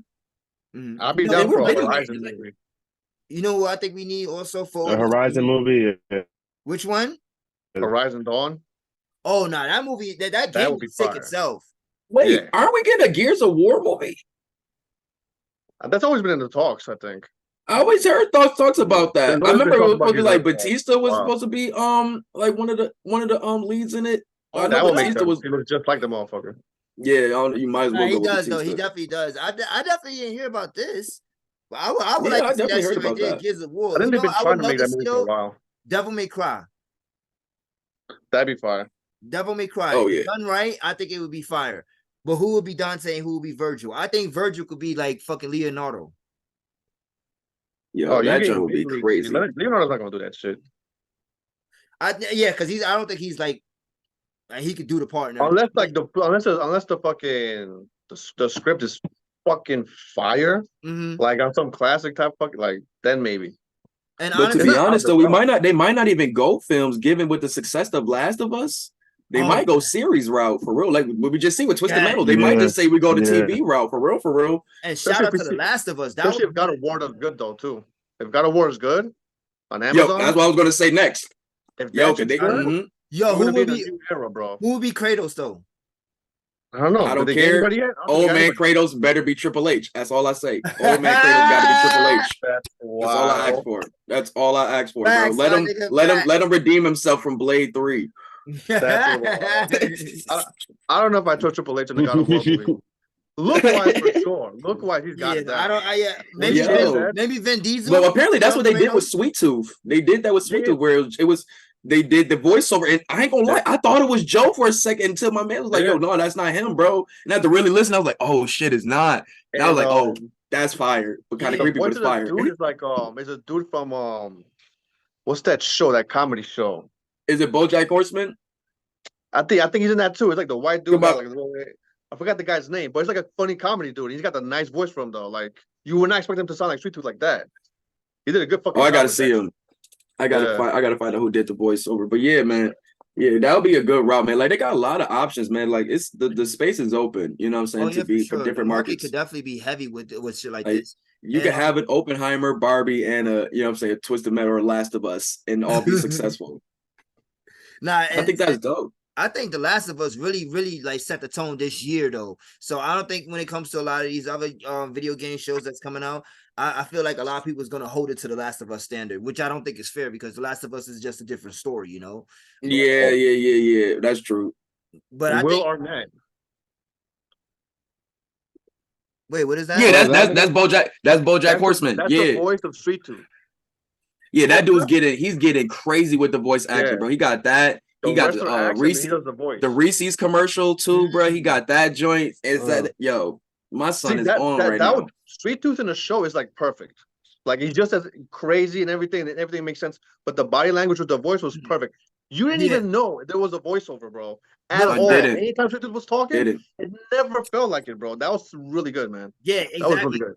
It takes skill in order for you to be doing shit like that, like for you to act out someone else's like scene, you know? For real, bro. Voice acting is one of my favorite parts of just the movie world because I love a lot of animation film. You know, we got a lot of our goats, and the Phil Lamars, the Chris Summers. You know what I'm saying? You go on for days. You know, what's my other man, Keith David.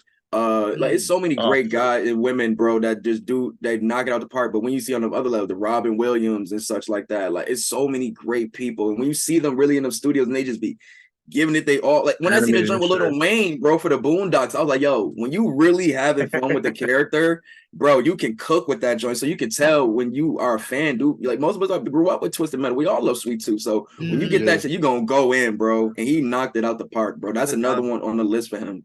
I mean, listen, he calls himself the Ring of Honor King of Television, right? I think he has a little, you know what I'm saying, checking that box right now. You heard? All Mark Spot. Check us out. Talk heavy, bro.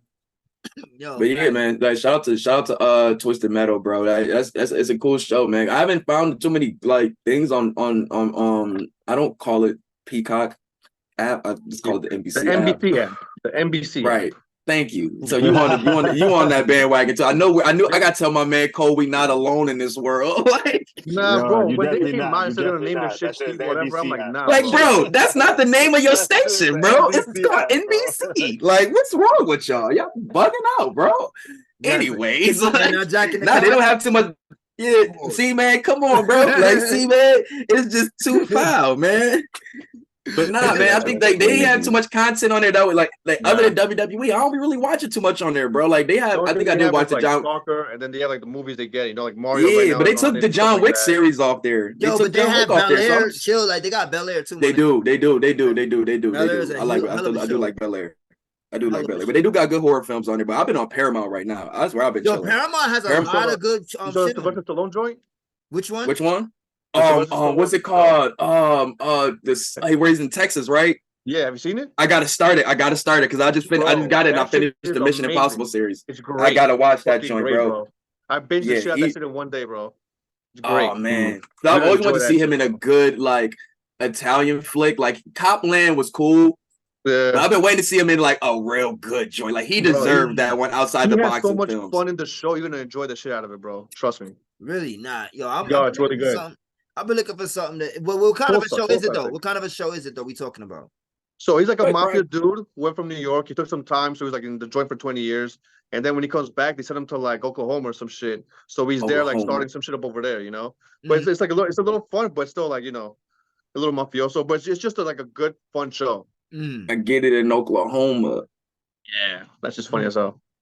All right, I'm gonna check it out. I'm gonna check it out. And he pays his age, so it's not like he's trying to be like younger, this that, and third. So like everything works about that show. Solid show though.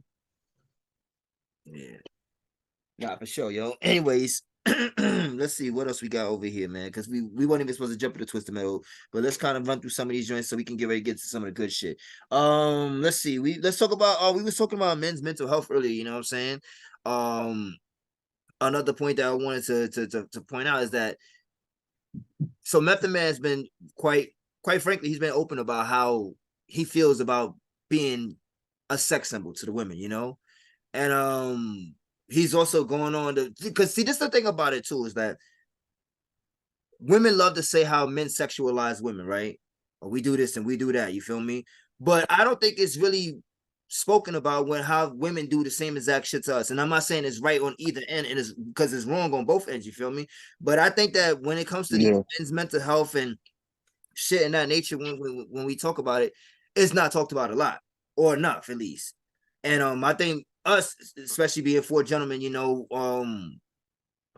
it's not like a time for us to say, you know, to shit on women, anything like that, you know. But it's also just a time for us just to sit there and say that, you know, it's not right on either end. Because can you imagine being like depressed? And some of the things that could come from this depression is like because of like maybe a significant other, how they feel about this shit, you know what I'm saying? Which then weighs on your relationship, right or wrong.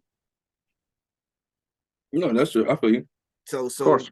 if you're depressed about certain shit like that, you know, it like I said, it just those like it fucks up your relationship, makes your woman a little insecure, it makes you, you know what I'm saying, sometimes it's just a little too much for you, it makes you a lot arrogant too.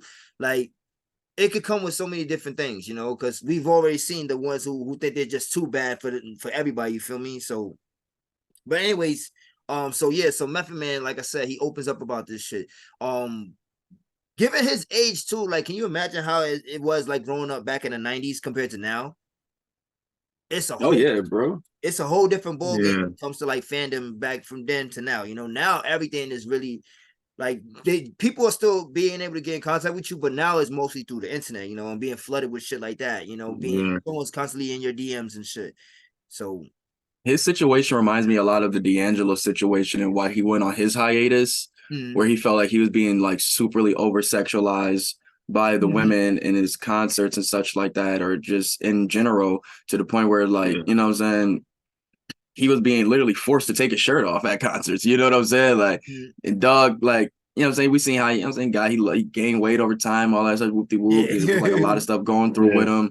Yeah, it was mad stuff, bro. Like, it wasn't even trying to let my man marry, what they were mad that he had married Angie Stone, and that was mad crazy stuff. But it's just a lot of things where they see you in this one image, but when you show your real self, you know what I'm saying? they only want to see you in one light, and that's just like, it sucks. Especially when you see for Method Man, where you never hear him really talk about or boast about being a sex symbol or none of that nature. You know what I'm saying? You only hear the women talk about it. You know what I'm saying? I've never, at least in my time, I've never heard him really boast about it that nature. You know what I'm saying? As a rapper, rappers talk about what rappers talk about. Yeah, like I think he's always been out there saying like he's a smooth cat, you know what I mean? Everything like that, which it kind of is not just him saying it. Like you get them vibes from Method Man, like us, like. But they acting like this nigga was like treated like they was making it seem like they would treat this nigga like Tyson Beckford.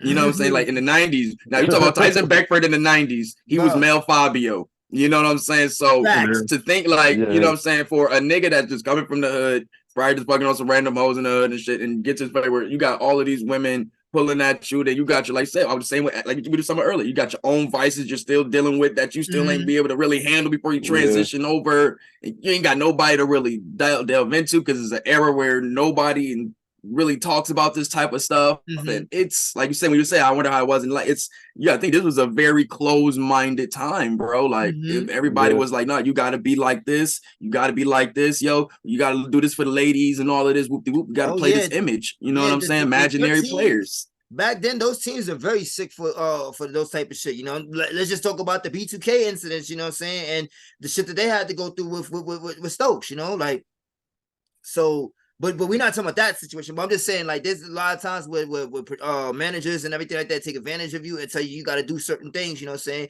with your crowd and with your fans and whatever the case it be. Which I don't think is really cool, like, because that's how you get a lot of people get in trouble. Because, like, let's say, for instance, like, and I'm not defending Trey, right? But let's just say, like, somebody like Trey Songz, who was like, this is his thing, you know, like, women always being sexual with him. So for him to feel like, oh, you don't want me, like, it's kind of fucked up in his head. And that's probably from the training, from the media, from his team and everything. So I'm like, nah, you got to think like you this person, you know what I mean? And I'm not making an excuse for him at all, because if he a nasty nigga, he a nasty nigga. But I'm just saying, a lot of these guys, they grow up with that fucked up mentality too, by being in the business for so long that it can't affect their careers and everything. You know, thank God that meth didn't ever get to that point, you know, but there's just so many instances where like you said, someone's a manager, the road team or something, tell you got to get extra intimate with this crowd, you know what I'm saying? Like, and that's because like this some of the fans, that's what they want. So like it's like but hold on. The thing is, this difference between the male and the female crowd when they like a celebrity or artist or whatever, right? Okay. Let's say there's a female rapper that we all like and we find incredibly beautiful, right? You don't see dudes running up to the trailer, this, that, and third. Like, dudes don't do shit like that. Only female fan bases do that shit to the heartthrobs, whether it's Michael Jackson, Justin Bieber, and sing. This is only what women do to celebrities. That's a female thing, bro. Men don't do that. Not straight. To be honest, men just go. They just pull up to the crib. Can I just come in? I'm just gonna come in. But Day was right though. Like it's to a point where, like I said with this situation, I said with D'Angelo and the other joints, where it's like they're taking away. Fuck what this man is going through.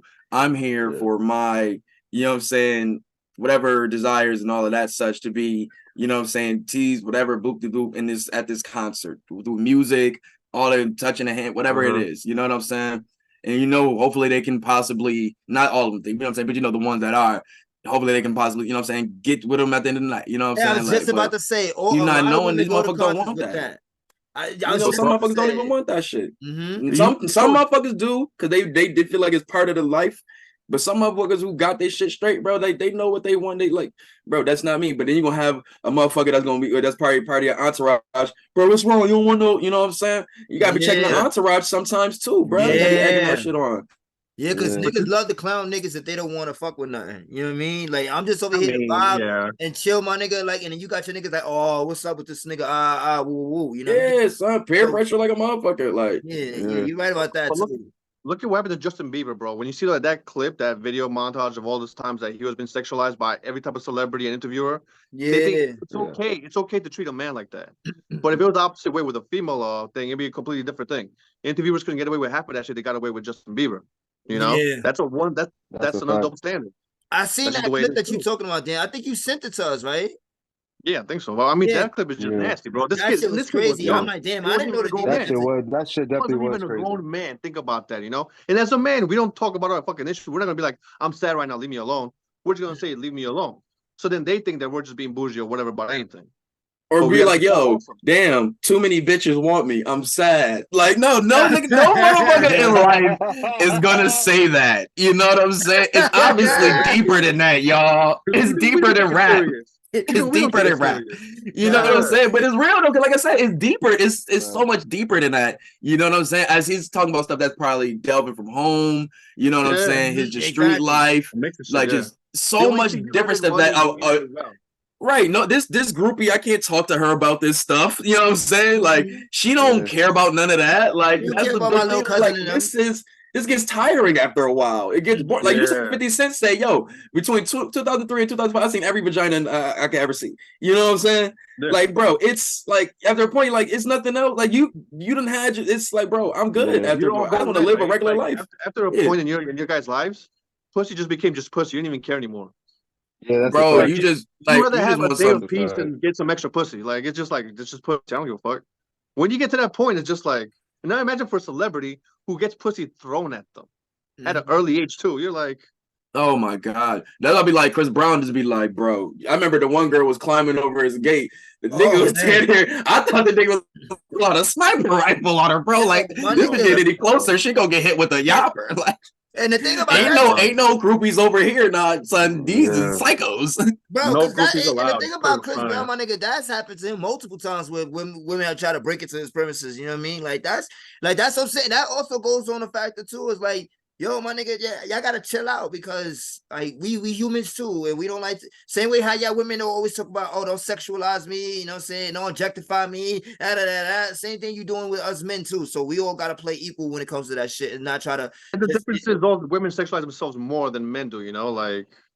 I mean, But the women Yeah. find men do it women too. find the men attractive so much that they go crazy over it. It's like I think men do it, but they do it differently though. Like I think feel like because men just I be feel like men. men do it Women verbally. wear certain Men things, do it they act a verbally certain while way. women do it visually. Exactly. and not only there you go. but Good we point. men do it visually also too, because some don't lie. Now we haven't never gotten dressed one day and put the good cologne on, my nigga, to go out real Oh quick. no! There's That's ways. that's too much. What do you mean? Nah, that's just being presentable, bro. Nah, if But you you're go also D'Angelo hoping to taking the catch shirt off in the video, since catch 50% with the women, shirt my off, nigga, that's one thing. men, and you gotta look nice too. Like, so I mean, I don't think no nigga up here has maybe ever not like dressed down like women are with more cleavage and everything showing. I'm not talking about like that, but I'm saying like you gotta also. It's the same thing sometimes. Like nobody want to look at no bummy nigga, just like you don't want to look at no girl who's looking exactly. sloppy. Not true, but when I think we say sexualized life, let's say, all right, so I work at a clothing store, right? I'll literally be saying, now mind you, this made this sound crazy, but this is the world we in, and this shit got to get fixed a little bit. But I've even seen these like high school, about, you know what I'm saying, age is about 16, 17, 18, right? One day they come in, yo, I need the can you help me find these shorts? You know, the shorts. I need them joint, you know what I'm saying, the booty shorts. And I'm such like, I'm like, Oh damn. you know what I'm saying? And it's the summer, they want to be in Wyoming. It's not, all you see is these kids and grown women too. You know what I'm saying? Yeah. The workout wear, and you know what I'm saying, the wear, you know what I'm saying, to help the butt cuff look a little, you know what I'm saying? Like all those little things. Now, mind you, Okay, well, I get what you're if a saying. woman's listening, mind you, if I could be corrected too, I always want to let know I can stand be corrected from the other side too. You know what I'm saying? If I'm sounding like I'm just if I'm mansplaining something, you know what I'm saying, to be real. But this is from my own point of view, from what I see from my two eyes, bro. Like it's just it's not enough where it's like it's just become regular wear that they're not even thinking about. You know what I'm saying? Yeah. It's just the style now. You know what I'm saying? They're not even thinking consciously about, like I said, the sexualization of all that. Because now it's trickling down to the styles, trickling down to the kids now, where they got the little, you know what I'm saying, the little scene for workouts joined with the shorts, or they wear the hoodie over it, and you know what I'm saying, all of that nature. You know, the little chill way, all that stuff. I just be like, dog. I was talking to a lot of my coworkers about, like, yo, like, if she was a mom, she was like, beat my kid ass if she came out with some shit like that. You know what I'm saying? Now, what you wear says something about you. My niece is not coming out with no belly out like that. All like, come on, son, like bugged out, son. Like it's a check where you're not gonna see a kid. You know what I'm saying? Now, I'm not gonna say boys do get sexualized, but it's not the same way. Like you said, everything that a boy can do or a man can do, where we just do our regular 1-2. You know what I'm saying? You always had that kid that say your mom got you Easter fresh, whoop de whoop, take you somewhere. Oh my God, you so fine, you my little boyfriend. You know what I'm saying? Stuff like that, bro. Now, mind you, that could be just surface level, but stuff it gets even delved deeper. I don't know if we all seen Antoine Fisher, but that's a movie. You know what I'm saying? If you've seen it, you know what I'm talking about. That's a classic. You know what I'm saying? You know, like for real, it's even like my sister had me watching one of these Tubi movies, and they had delved into stuff like that. Like it's real, like it's out here. So it's not like we can't be. It's just that we sometimes don't really even look at it that way because we just, we're you know what I'm saying, either propagandized or just grown up to show like, yo, hey man, you gotta get the ladies should be on you, whoop-de-whoop, blah blah blah. So when you see it, it's a stripe on your arm. You know what I'm saying? So we don't be looking at it like that. You know what I'm saying? From teachers with it's so many different instances. So these kids probably don't even. But you are being, you know what I'm saying, sexually abused or sexually harassed or any of those natures, bro. Like it's okay to, you know what I'm saying, acknowledge it, or for, you know what I'm saying, mothers and or fathers to, you know what I'm saying, acknowledge it and be like, yo, that is wrong. You know what I'm saying? Yeah. And I'm not saying that happened. That's what, like, we're stemmed off from Method Man, but these are the type of things. It goes deep. It goes a lot deep. of like men. That's it. I was saying it gets deeper than rap, bro. It gets deeper than rap. Sure. No, 1000%, man. I think that's something, like I said, because that's a lot of our mental health issues for men. It stems from these type of situations that we're not okay to talk about with, or we don't feel that it's okay to talk about it with. You know what I mean? Like, so it does go deeper than that. So because it's not like. You got some people who grow into that, but you got some people who are like made into that type of lifestyle, you know, to be that type of person and go through those type of things, like being coached a certain type of way. Like I already said, like even back then, you like, you gotta be the little pimp of the hood, you know what I mean? You gotta have all the girls, all the ladies, you know what I mean? And so on and so forth. So I think that's another thing that plays a part in it too, is like just being a lot of these bad behaviors and, you know, routines with life. Sorry, kids, man. No, that's a fact. But nah, son. Nah, but I think it's definitely a topic that I'm glad was discussed. You know what I'm saying? Especially when we talk about hip hop 50th anniversary. You know, we think about the music, the legend, the history, and all of that such, men's fitness, strength, and all of that such. But for him to delve into that, it like, yo, fuck all of that. Let's look at who, you know what I'm saying, who this man is as a person. Yeah, I think so too, man. You know, but we can skip a couple of these more topics because I don't want to keep us too late for tonight, man. But I want to dive into 50th anniversary though, since we've been mentioning it a lot in the last couple minutes, you know, well throughout the course of this hour. So we have the 50th anniversary show going down Friday, August 11th, which is gonna be at Yankee Stadium in New York. You know what I'm saying? Shout out to the Yankees. You know what I'm saying? Y'all doing bad this year though, yo. I was looking at the they doing bad over there, man. So they are. They last place in the division and shit. I think they're like number 7 or 8. Yeah, they doing bad over there. Man. They gotta get that shit together. But anyway, though, so shout out to Nas first of all for being a person who's a part of the team that's putting this whole entire celebration together. I don't want to just give him all the flowers, but shout out to the whole entire team, you know, because I know Nas is sitting there on the board and just orchestrating everything, all the pieces that come to this beautiful performance that we're gonna have. You know, so the lineup starts with Run DMC. Well, it doesn't start, but it's like this from big to little. Run DMC is headlining, of course, with Nas and Snoop underneath him. Lil Wayne. Well, actually, Snoop is supposed to have a special guest with Wiz Khalifa. You know what I'm saying? Nas, Lil Wayne, Ice Cube. Then you got, you know what I'm saying? Then they got this set that they calling it the Bronx Bomber set, which is A Boogie with the hoodie, Fat Joe, Kid Capri. Now, remember, Dan, when we spoke about it before, remember Kid Capri wasn't on this bill yet. So it's great to see that we did mention him, and then now he is put on this bill. So shout out to, because I don't think that, like, Kid Capri is one of those, like, pioneers, too. You know what I'm saying? Especially when it comes to like that mixtape scene too. Like, you know, so we gotta really give Kid Capri his flowers on this shit, you know. So then we got the queens of hip hop set, which is Little Kim, Remy Ma, and Trina. So I know we're gonna hear a lot of shit talk. I've seen a lot of shit talk already about how Nicki Minaj is not a part of this. And listen, we're Foxy. You know why Foxy can't be there? I don't like the snub. I don't like these snubs they give it to my girl Foxy. She ain't on the Billboard list. She ain't at the show. Like, what's up, man? But you gotta remember too, Foxy not all the way there, my nigga. Like with the Nas, like she chose Hove. Well, I mean, she was on the King's Disease once, so true. Yeah, he showed some up there, my nigga. You know, shout out to her. She put a pretty decent verse out on that album. But yo, how y'all feel about that? But how you feel about the Queens of Hip Hop set? Do y'all feel like there's some missing? Besides, There's like, always something missing, but you know. I mean, they got Lola Brooke. That's the you know what I'm saying, present, future. So they got Trina and Lil Kim and Remy Ma. yeah. Can't go wrong. You can't put That's everybody valid. either, you know. Yeah, that's valid. That's valid. It's whoever they could get to. You know, some people want to get paid more. And that's a good enough set list. Nicki That's a good enough Minaj, set like, list. Nicki Minaj's gonna want like a big ass set and all this. Nicki Minaj's hard to deal with, I think. I feel like Queen Latifah deserves to be on this bill. If you Here can't, we go. if you I can't, think Queen Latifah for sure. Oh if yeah, you that's can't, if you fact, can't yo. get a lot of them other ones, at least you can have Latifah come out doing, especially Unity. Yo, for real, son. I mean, Like That I would think be that would be a fire. moment. Ladies That is first. a moment. Do that, ladies first. She could have did. Yeah, that would have been fire, bro. Exactly, bro. There's so much shit. Maybe they're gonna have special guests that they're not mentioning here. You know what I'm saying? Because I know that Latifah, she fly with Lil Kim. You know what I'm saying? I know she fly with Remy probably too. So I don't know about her relationship so much with Trina, but I know at least when it comes to Lil Kim and Remy Ma, they at least rock with each other. But Yeah. and you also got performing. We got T.I., Cameron, Common, EPMD, Havoc. You know, rest in peace to Prodigy. Obviously, you know he would have been there. Ghostface Killer, Lupe Fiasco, and Slick Rick. So that's a really good lineup right there too. Those are probably get like 2 off, 3 off maybe. You know, I don't expect their sets to be super long, so that'll be pretty dope. You know, like I said, rest in peace to Prodigy, because you know Mobb Deep is definitely some of those guys who deserve to be up there on that bill. If you want to have some kind of like duos, especially with having EPMD up there, you know. Oh, that's a fact.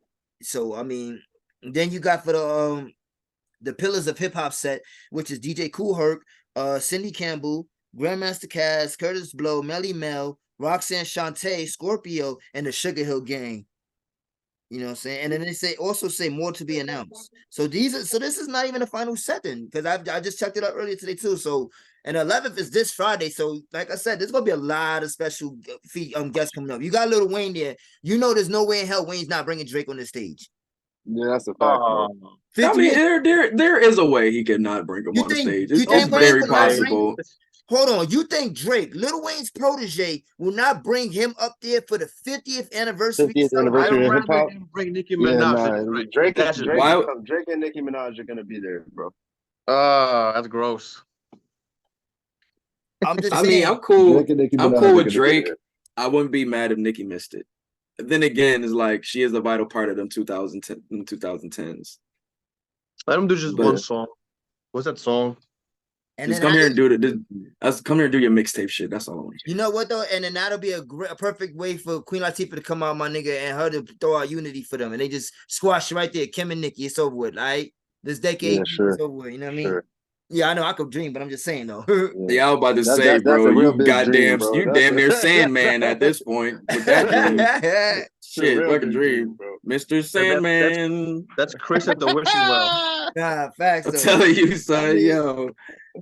Listen, it is what it is though.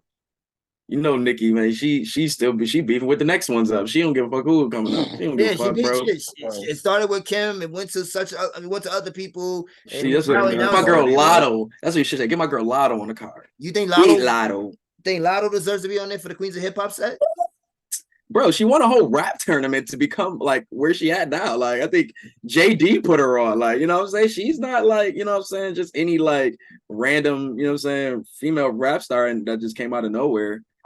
Well, she can rap. She wants to rap, but she just raps about what she raps right now. Exactly. But I even say even that's why. But to be honest, even in that pocket, I think she raps better than the women that are doing it. Yeah. Well, I think the way people talk about Meg is the way I think about Lotto. Really? Thank you. Yeah. Thank you. I think Megan just has a nice flow and it's like easy to like. It's very digestible. Give Lotto a grimy beat and let her just say some real shit. Oh. I think I'm telling you. One of the things I don't like about Meg is that Meg, to me, she don't have too many styles. Well, not styles. She don't have too many flows. Like she got like maybe 1 or 2 pockets she'll really get into. Like she'll get into this one pocket or she'll get into another pocket. You feel me? But she doesn't really show me a lot. And that also is not really her fault, but it's kind of her fault because if I heard Meg on different beats, maybe it would sound different. You know, well, during her like about when she got to her third, she started like going off the like samples and such, the different songs and such with the BITCH, the fucking what was it? Was it the Ice Cube or was it the 6 a.m. record? No, what was it? What record? What was the joint she went off after that? It was on Damn, the Plan B record. The one she was going at Tory. Oh nah, I definitely don't know, nigga. Yeah, Bro, I forgot. It was a Yeah, classic. man. It was a Not classic Burna Boy. hip hop. No, no, she had performed it. She had premiered it live. I forgot where she did it at. But yeah, it was going off like a classic hip hop beat, bro. I'm mad I can't remember it at the moment. But damn. Yeah, I know some New York shit. Yeah, for sure. I can't think of it at the moment. Yeah, but dog, yeah. But yeah, she definitely was finding like different little pockets to get into. That's why, but she been chilling out. So hey, Lotto taking that spot now. Lotto taking it. Yeah, Lotto is doing good right now. I like Coyle Ray too. I ain't gonna hold you. I like her. What'd she say? Bitch, I got bops. Yo, facts though. I ain't gonna lie, I think that's the most cheesiest song, but it's true. She's been cooking. Like, it was the perfect song to come after the run. She was like, yo, like, my nieces love that Players song, bro. And just to see, like, if I'm the original producer, I'm sick.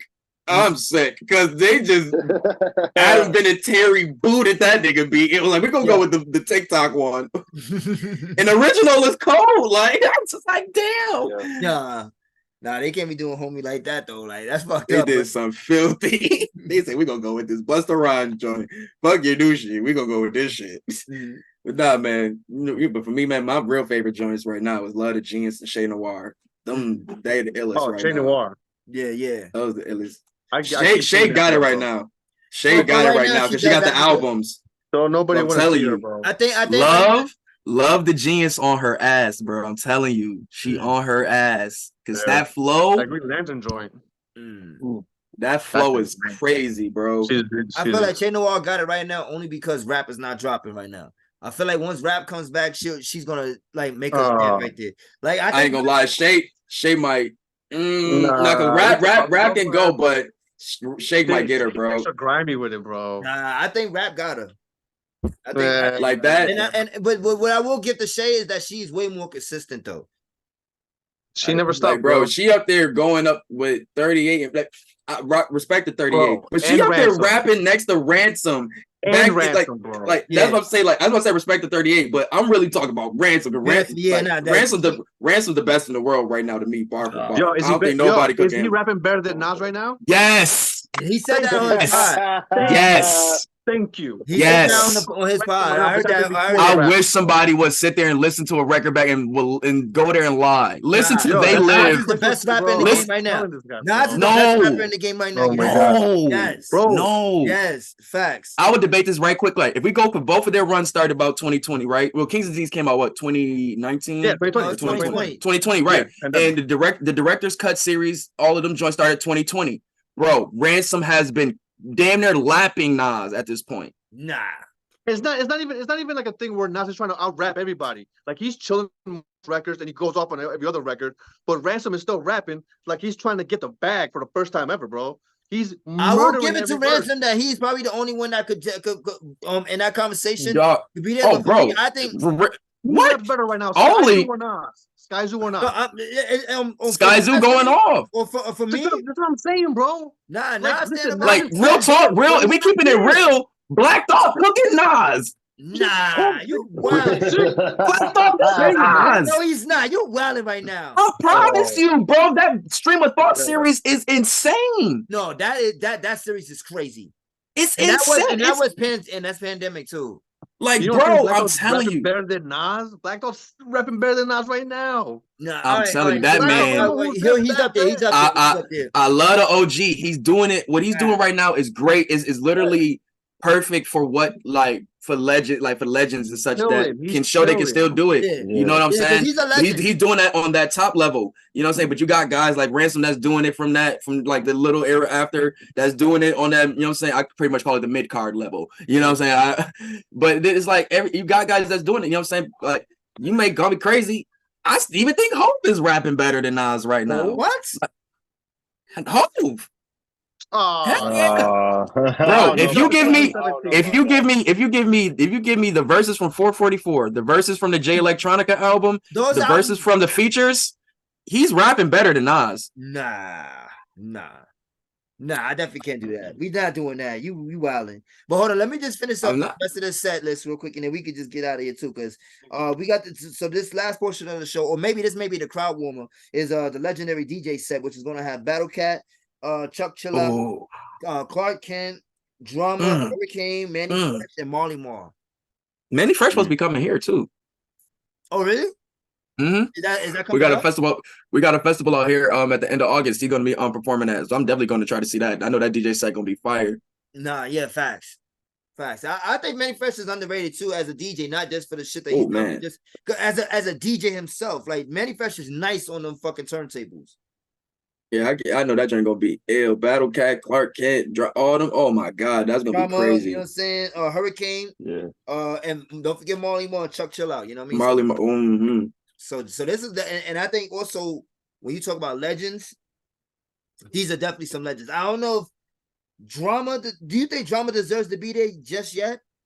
Oh yeah, bro. But bro, he ran a whole decade, bro. Yeah, the Gangsta Grills. Yeah. You know what? He changed what it was to be a DJ damn near for that era damn near. You know what I'm saying? Isn't he the only DJ now to have a Grammy win with the album? Definitely have a quote unquote mixtape. Yeah, a mixtape DJ like that. That's what I'm saying. No, because of course, like what's the name? No, I don't think Premier and them have a Grammy either, or at least together. Not that I know, maybe for a beat, but not that I know of. But yeah, so anyways though, yeah, like so I think all right, when you say it like that, Drama then definitely deserves to be there. Because like you said, especially along with those Gangsta Grills mixtapes and the run that he had for what 10, 15 years, still going on till this day, you know what I'm saying? Gangsta Grills came out like in let's say like 06, 07, 08, around that time, right? It was like late 2000, if I'm mistaken, right? So, earliest I could think is like 05. When did dedication come out? Earlier. When was the first dedication? 04? Like maybe, yeah, I think so. The first dedication was 04. Yeah, so yeah, there we go. That's the earliest I can go back. So that's almost a 20-year run that he's had then.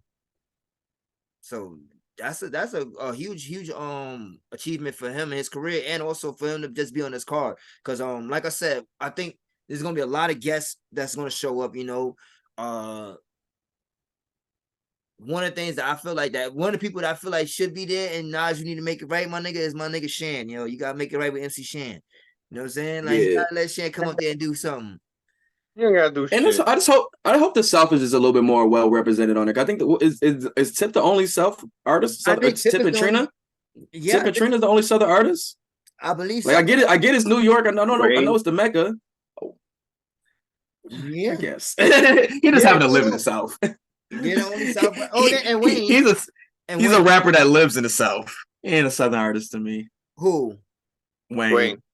Oh, well, shit. That's because if you want some real South shit on my nigga, you definitely got to get EP. I mean, I said EP. What's the name? Bun B and we're not. That was like Bun B, Scarface. Scarface. Like no Big Boy. Like what's up with that? Like come on, he ain't got that. He ain't got that cast. He ain't got that cast. Nah, that's a fact. So there's a lot of South people that should be up on this card too. Because I think, like you said, Scarface too. Scarface should definitely be here, in my opinion. Definitely should be on there. Like before you will talk, like Ghetto Boys in the 80s. Oh man, come on, what are we talking about? Like, this nigga was fucking part of. He was one of the presidents of Def Jam, damn near, wasn't he? Def Jam South or some shit like that. Yeah, Def Jam. Yeah, like stop playing. Like he's a part of this New York Mecca shit. Like don't do that to Scarface. Don't do that to Scarface.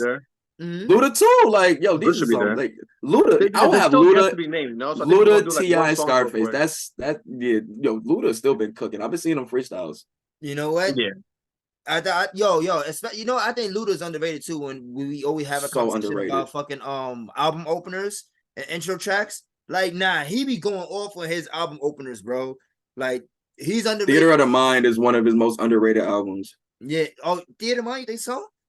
Yes, bro. MVP. Underrated, the fucking what's the one joint he had with Wayne? They had the Floyd Mayweather.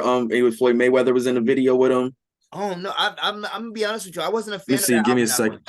Ah man, I love that joint, bro. He was, but like I said, this one I was like, oh, because I was like, wasn't this when he wasn't playing around with the little comical shit? It was like right after the let me make sure this wasn't the that's the one with album the J song, right?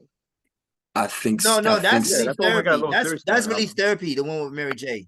you and this okay. the album after that. This the album after Okay. that. So Theater of the But Mind that had Relief Therapy to me is an underrated album. Undisputed was the joint with Floyd Mayweather. Then you had the joint. What was the joint with Wayne? No, yeah, I Do It for Hip Hop. That was with Nas and Jay-Z. Yeah. I think. Last of a Dying Breed. Him and Wayne went off on that shit, bro. Then that was like the MVP. Like I said, it has some joints on here, bro. What them girls like, obviously a little radio record, but he has some joints on his joint, bro. Like, I ain't even gonna lie. Like, it may not be one of the best. He has really, really strong records on it that showed his rapping strength for real, for real. Bro, when Luda went off on the Made You Look remix next to Jada and Nas, that's what made me go, Luda can spit even next to Jada and Nas. Because before that, he could spit even though he's wait, hold on, wait. But when he spit on that, I'm like, I still don't know. I still don't know who got the better verse than him and Jada, bro. My son did come in hard though. He said, "I'm from the school of hard knocks." More shit out than evicted tenants. I'm like, oh my god, them punches, Jesus Christ, Stomp remix. My son, that nigga Luda is definitely underrated, yo. But yo, so I don't say he's underrated. I think we don't mention him enough. I'll say that. I don't say underrated because if you bring up Luda, people will be like, yeah, he's super nice. I think he's not even mentioned enough though. But you can name a couple people like that. But I definitely agree on that part. Man, he was on some shit back then, bro. Nah, he was early 2000s, late 2000s. Luda was definitely on some shit. You know, but then he found that Fast and the Furious money. He said, "Fuck that," and he jumped in that whip and drove out of that parking lot so fast that for real. He seen that rap money wasn't long enough. Pause. Like, I gotta get to this movie also, shit. Like, you don't gotta force to make albums. You know, some people don't gotta make that many albums. Some people are better at making a lot of art. Some people are better at making less art. Look at Kendrick, he was super successful. 2-3 years. Yeah, facts. Super successful very quickly too. Like, What's Your Fantasy was a banger as soon as it dropped, bro. Like, geez, I remember when that shit came out. That was all over the fucking radio and all over 106 and Park and that shit, bro. Like, and then he was just consistent with his hits, because then after that he came up with the Southern Hospitality, then Area Codes, and then he got his shit on films. Like, they started featuring his music on films, so it's like, yeah, he played the game right. And he stopped stressing himself out with that rap money. Like I say, he said, "Let me get this movie money. This shit long over here." Pause. You heard? Like, Eddie got the restaurants too. Yeah, because then you get to start making. Once you get more money, you start making more plans with shit too. I seen his joint in the airport. So yeah, but you know what? That's good. That's good money right there. We talking about stuff like artists who should be on this bill, right? So shout out to, like I said, once again, for the 50-year celebration for hip hop. But let me ask you guys a question. Yo, top 5, who y'all have perform for y'all at your birthday party, dead or alive? Who's coming? Like, who gonna perform for you at your party? You could put together, and it don't matter who it is, dead or alive. You feel me? Because I made this question on the in a group on Facebook. Shout out to the CPE gang, and I seen a lot of different people with some great answers and everything like that. I seen a lot of diversity. I seen a lot of consistency with putting their little lineup together. But for me, I feel like if I'm gonna put together a party, it's got to be like a party too. So I gotta know the type of vibe I'm putting together. You feel me? And for the type of people I'm rocking with. So that's the important thing. But yo, so what you got? You guys got your 5? You need some time to think about it? Oh, it's 5. Okay. I got 3. So let me think. I got my 3s. Okay. Jordan got J. Cole. No, it's not all J. Cole. Nah, I got Premier, Jimi Hendrix, Doom, James Brown, and I don't know. I'll put 5th, I guess Nas or something. Can't go wrong. He said, "I guess Nas." Mix up a little bit. All right, I know my 5. Got your 5. All right, Ari, and I want to hit it because I think.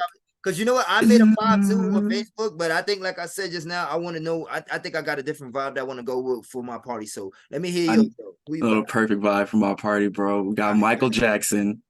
I was gonna say that type of guy. Ghostface Killer. Good shit. Followed by Teddy Pendergrass. It's literally going to transition because you already got Teddy. You already win, bro. And then who was my 4th? I was just stoned, but who was my 4th? Not Luda, not Luda, man. Oh damn, son. Oh, Black Sabbath with Ozzy. We gotta literally bug the fuck out for some time. We gotta turn the fuck up. And then for last to just ease it out. Yeah, let's hear this. Michael McDonald. Michael McDonald. This nigga. Or matter of fact, scratch that. because I could do that, but I'd rather just have my man George Michael just come sing Careless Whisper to sing the party out, man. That would be Sing Careless hilarious. Whisper and just everybody leave happy, man. That'd be dope. Because Guilty Feet, you know what I'm saying? They ain't got no rhythm, so we gonna see who's lying on that dance floor. That's true. That's funny as fuck. My man, it's gonna be lit, bro. It's gonna be lit. It's gonna be some tears. It's gonna be some joy. We're gonna learn some things, man. It's gonna be a good night, man. It's gonna be a roller coaster. I'm telling you, bro. It's gonna be lit. Damn. Sting, I Jordan. got Bob Marley, All right. Michael Jackson, Lil Wayne, J. Cole. I'm gonna go Fleetwood Mac. I'll fuck with Fleetwood Mac. Oh I like yes. People make it. Yo, that's the song that you the Tell you, theme man. song Somebody gonna be crying, man. Somebody gonna be crying in that crowd, bro. With Landslide come on, bro, or Dreams, bro, somebody gonna be crying. That should be hard. Fact, yeah. They gonna be like, bro, man. I can't believe it. I'm telling you, son, that just gonna be lit. You gotta have them closers, man. Let me see. Nah, for Oh, sure. Chris had to go. He had to go to the encyclopedia real quick. He had to go No. to the encyclopedia to go That's get a his fact. joint real quick. Nah, fuck you, man. Nah, not even. I already got my 5. So like I said, I had a different answer on Facebook, but I know I'm pretty much gonna stick to the same lines. I'm gonna start off with some Chris Brown, you know what I'm saying? Get the party nice and little going, chilling, you know, Breeze. low 30s and everything, you know, have Breezy open up. For my second, I think I'm gonna probably have see, I'm trying to decide on whether or not if I should do Rihanna or if I should do Mary J. You know what I'm saying? Oh, Well, we got let's the just Mary make J. sure she got in her contract that Chris Brown could be there. Nah, you already know. You nasty for Rocky gonna picking be them there, back so to she back. good. Rocky gonna You be there, so nasty. she good, my nigga. Rocky better have a hammer on him because that nigga Chris Brown is psycho. That nigga is a nutcase. He gonna skate on this nigga. You gotta put him down. That Like that nigga is nigga nuts. shoot to kill. I'm sorry, y'all. Put that nigga Chris Brown crazy. He coming. And you know what Chris Brown coming to, my nigga. You know what kind of party we finna have if Chris Brown. I'm telling you, bro. It's the winter is coming. That's what it's gonna be. Winter Wars. Nah, fast. This nigga bringing the whole I'm Game telling of you. Thrones. Nah, keep that brother away from me. That man is crazy. So all right, so I'm gonna choose Mary on this one. I'm gonna go with Mary, right? So she's gonna be my second one. For my third, I'm gonna have Nas there for my third. He going to get it right, make sure everything's right. And by the fourth, I'm gonna have yeah, and then I'm gonna have MJ come in right after Nas, you know what I'm saying? Just do his little thing. But then I'm gonna have Prince close it out and lead, and the closing song has gotta be Purple Rain. Come on. That's it. Like he gonna sing us out, my nigga, with that one. And then it's gonna magically rain again out of nowhere. That man was fucking Jesus that night. That's a fact, my nigga. So that's who's gonna be my party, my nigga. I don't know. Out of all y'all niggas parties, though, I don't know who got the best one. I don't know. Like, you know what I'm saying? Like, it got a little something different for everybody. So I think, everybody vibe would be right, But I think that that man said Teddy Pendergrass. Yeah, all the way that is true. That is true. That shit. That You is gotta true. have my man. You gotta have Teddy Pendergrass. That nigga name is a tongue twister right now. Jesus, Teddy Pendergrass lit, screaming at women during songs. Come on, Nah. Cause then I was also thinking too, my nigga, I could even have Marvin there, you know what I'm saying? Or like that was my choice. It was a hard choice, Yeah. brother. I know Marvin is turning in his grave right now. I'm sorry, Marvin. I yeah, know. Marvin disappointed you, my nigga. He disappointed Teddy you. P, man, that man, he be lit, man. He different, It's though. different. It's different with that dude. Nah. But for sure, man. Like, I just think that when it comes to putting together a little concert, everything, I just want to. I'll be interested in seeing what people, what would the 5 people that people would choose, because, like, I think everybody has a different taste of music. You know what I'm saying? Like, even with Jordan ending out with Fleetwood Mac, that's another one that's like yeah, that'd be a nice closeout. You know what I mean? Like, Come on.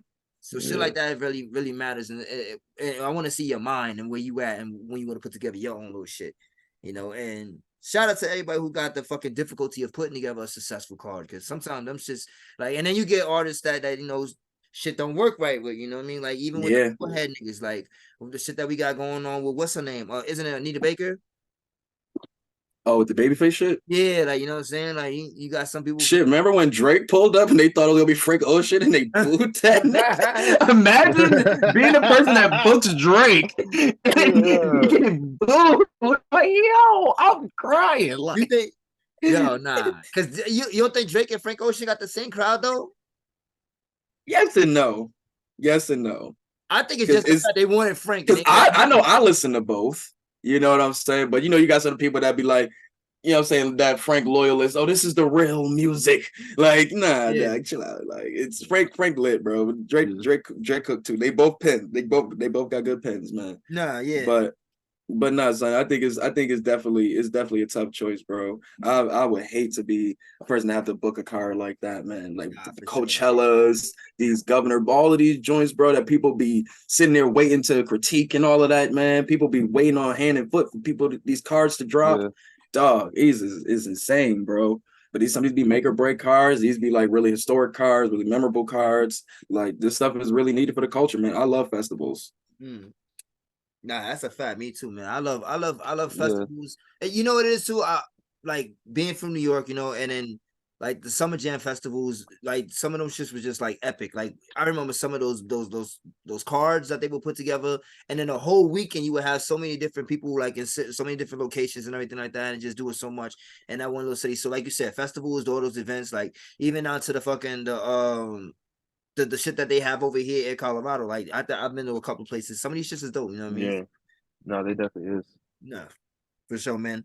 All right, man. Let's go ahead and just skip to some of this other stuff. We can get out of here. Do we want to talk about Jamie or not? Hey, man. Yeah. Fuck Jennifer Aniston. You was probably one of the only people I thought I liked on Friends, and you just scratched the list. Now it's literally just y'all can all just literally burn. You know what I'm saying? Joke. Like. It wasn't even a joke. It was just like a joke, but telling truth. You know what I'm saying? Like a joke. Like he was definitely getting some like real spit off, but he was just like, "Yo, y'all know what to." You know what I'm saying? Okay. Like, so it's like we all seen the quote. He said, "Y'all know what they did to Jesus. You see what they do to you." You know what I'm saying? Yeah, it was a quote we've heard plenty times, plenty times. Lifetime. You know what I'm saying? Times. So for her to think that is coming off, it just the trigger for anti-Semitism is just showing that it's becoming too easy of a something to throw around. And that's something really that community really would like. If I was that community, like y'all have to check her. You know what I'm saying? Because like you can't just be thrown. That's like somebody screaming for a hate crime or racism off of, you know what I'm saying, something that's clearly a general, you know what I'm saying, something generally said or a general story that we all heard. Yeah. You know what I'm saying? Like, I don't know, like, I can't even think of nothing right now. I've heard so much racism shit that I can't even think of something that's probably not racist that we all heard. But it's there though. I mean, it's there. It's not even just about that. I think it's just association too to certain households and certain things. Like for instance, like we all have heard that term we just said. You know what I mean? Yeah. And the Spanish households, the term of like, oh, go get the chancleta or some shit like that. You know what I mean? Like these are just certain things that we know it's like not even like on some racist type shit, you know what I'm saying? Or even like, but it's truth to it. And like his statement is that like, even though like people are sensitive about it, it's like, listen, don't kill me. If you want to be mad at somebody, be mad at the person who wrote your Bible. Like, and there's no disrespect to anything because I don't follow anybody's religion. You feel me? Like I believe in the higher power. You feel me? That's it. Like so, there's no disrespect to anybody's religion. You know, and so everybody, you choose to believe in who you want to believe in. I support y'all. You know, say for me, I just believe in a higher power. I believe in living righteous. You know what I mean? That's just it. Period. I don't praise to this Bible, God, whatever. You know, not to jump off in the whole thing, but I'm just saying in general, like people get sensitive when you talk about certain people's religion and shit like that, and it's not even meant to be like a whole like shot at anybody, you know what I mean? Like for them to sit there and for her, like you said, like I loved her, you know what I mean? Like she did a couple tricks that I really fuck with, a couple films. I just like her silly, quirky character, but now it's like fuck you too. Like fuck out of here. Like we ain't doing that. We not doing that to Jamie. You heard? Like always like just that was just too like nasty, bro. Like just because we know what that can do to somebody, bro. Exactly. That's you know what I'm saying? We see what that did to Nick Cannon, bro. Like Kyrie, like, come on, son. Like, you can't play with stuff like that, dog. You very important. Another important person you just mentioned, Nick Cannon, because he got into a whole big old spew. You know what I'm saying? Lost his television show, lost a lot of shit. You know what I'm saying? because people want to be, oh, nah, fuck that. Like at the end of the day, like if someone, especially if someone's being inquisitive about things, you know what I mean? Like But bro, Nick Cannon was willing to learn about shit. They don't run Hollywood. They don't. They'll just get you canceled completely and take your show. But they don't run Hollywood, bro. It's all about the loud minority or versus the quiet majority, bro. Yeah. As always, bro. As always, as long as that loud minority got Fox that shit. Hates them. Who in their mind actually thinks Jamie Foxx is not like that group of people? Nobody. Shit, Katie Holmes looked Jewish to me, man. I thought she was Jewish. Shit. I don't know, bro. She looked Jewish to me, man. Like, I don't know. And so shit, y'all can disrespectful to her and shout out to her whatever religion she follow. You know what I'm saying? But we like this is certain things we said. We feel like this thing is associated with some of these people. Like, how could you really be like this? Like, come on, dog. Like the same thing, like we said, even about other people in the recent years that we've gone through now. It's like it's a thing now, and now they want to attach it to us at any point that they can. Let's throw this smart person because it's stinking, and then people don't want to be around you and they leave. You lose business ventures like Kyrie did with Nike. You lose things when listen. I wish I had my Nation of Islam glasses on right now. But let me put my Pan-Africanism hat on real quick. You gotta really think about it, bro. And calling people anti-Semitism or all of that stuff is the easiest way to pretty much try to call us racist without calling us racist, because you can't call us racist. You know what I'm saying? Do you think a black person could be all right? Because I think there's a difference between racist and prejudice. Very true. So do you think? I don't feel like you could be racist. Like you could. Racism has. We all know racism deals with power. It deals with structure, class. Is all of that things in nature. You know what I'm saying? Ideas and all of that. You know, it's ideology. You know what I'm saying? Prejudice is just being just a dick, bro. Like you're just straight. You just a hating ass nigga, bro. Like for real. Like racism is so deeper than that, bro. Like for real. I'm glad you know what I'm saying with me. And like when they try to hit them with the anti-Semitism thing, and like when you know the lineage with that, that's like that is part of that's racism. You know what I'm saying? For the Jewish community, that's racism. But to be able to we've seen it happen with Farrakhan, we've seen it happen with so many people, you know what I'm saying, throughout time, where they try to flip it on the other side when, you know what I'm saying, something brought about their community that they probably don't like from their history or something of that nature. You know what I'm saying? Hey, it's not my history. That's y'all history. But I didn't write that shit, my nigga. Hey, man, all we did is read the books. And we do our history, man. That's all we did, brothers. I did not write that shit, my nigga. That's all we did is go to the schools that y'all didn't want us to go to and learn the things y'all didn't want us to learn. That's all happened. We just started, hey, whoa, why don't they tell us about this? Y'all know why, but that person is doing this and you ain't know he controlling.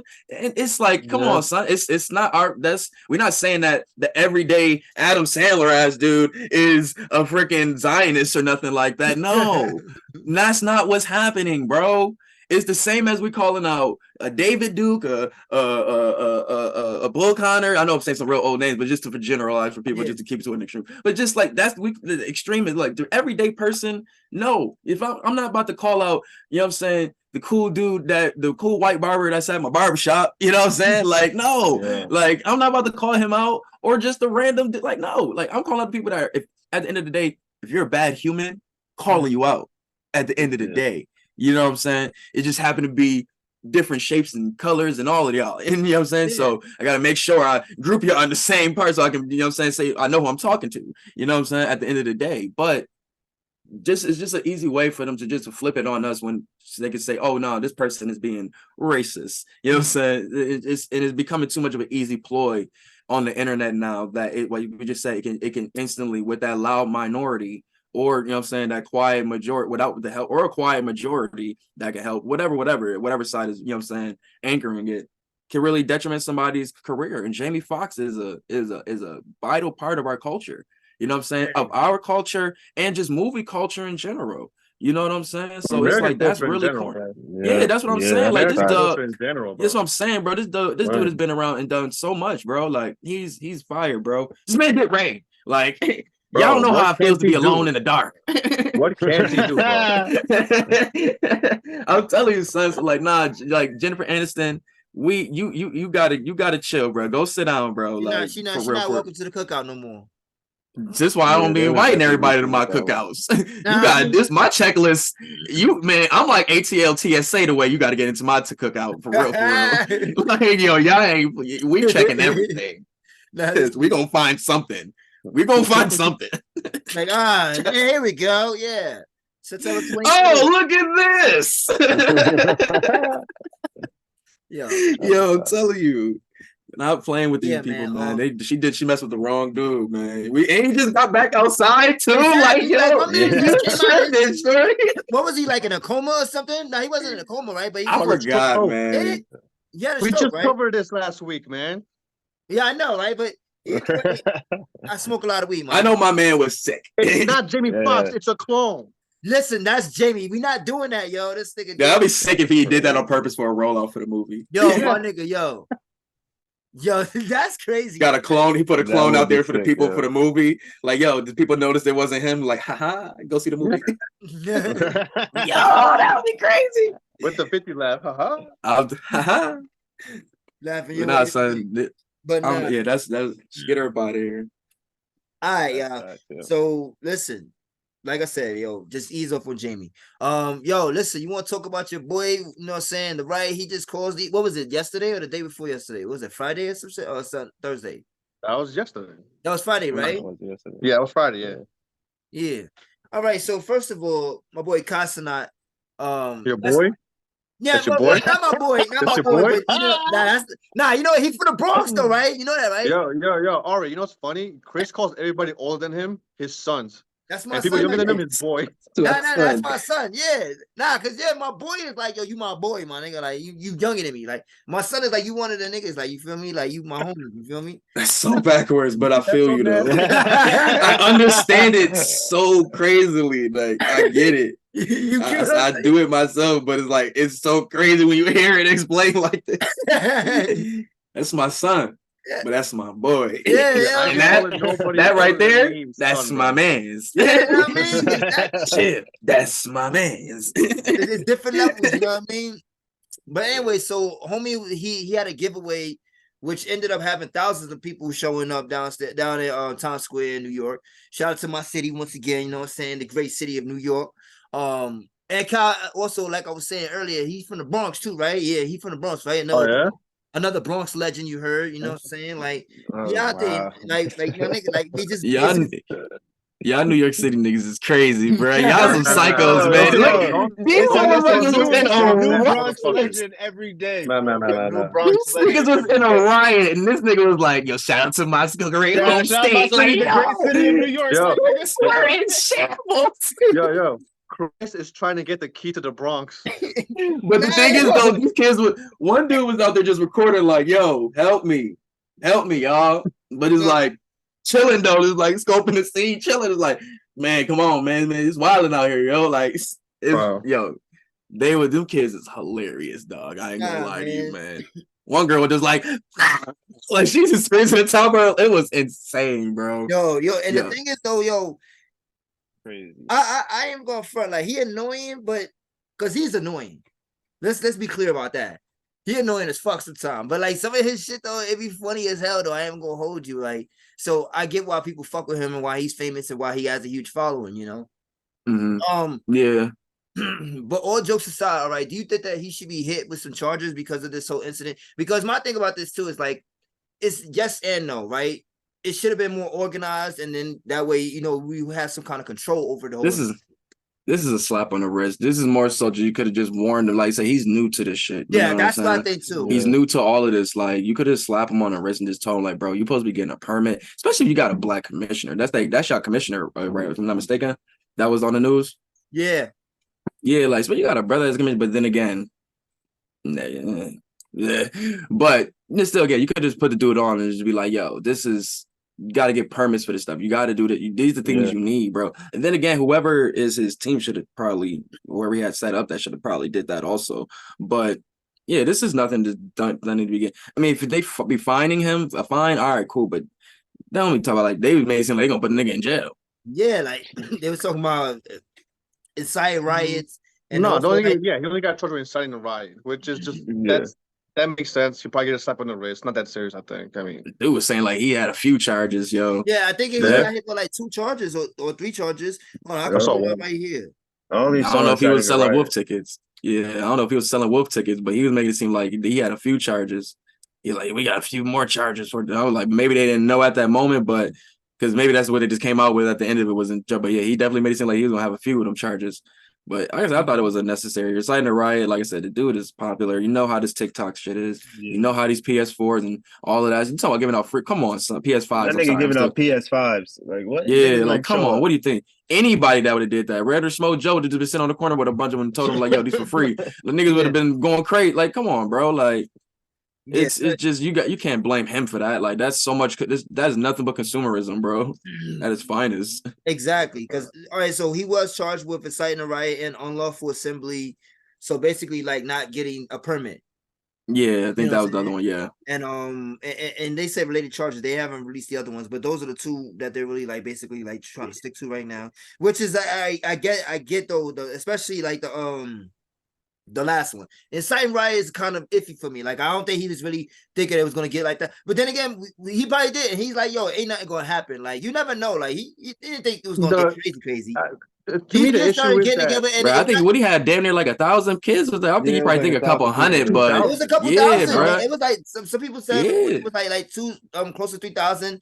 Like it was a lot of He kids. probably Like thought that. like a couple hundred was gonna probably pull Yeah. up, like, but But the thing Jesus, is, you gotta understand how big his stream is, dude. That shit is like you live in New York City as that too, bro. Like, Jesus, come on, bro.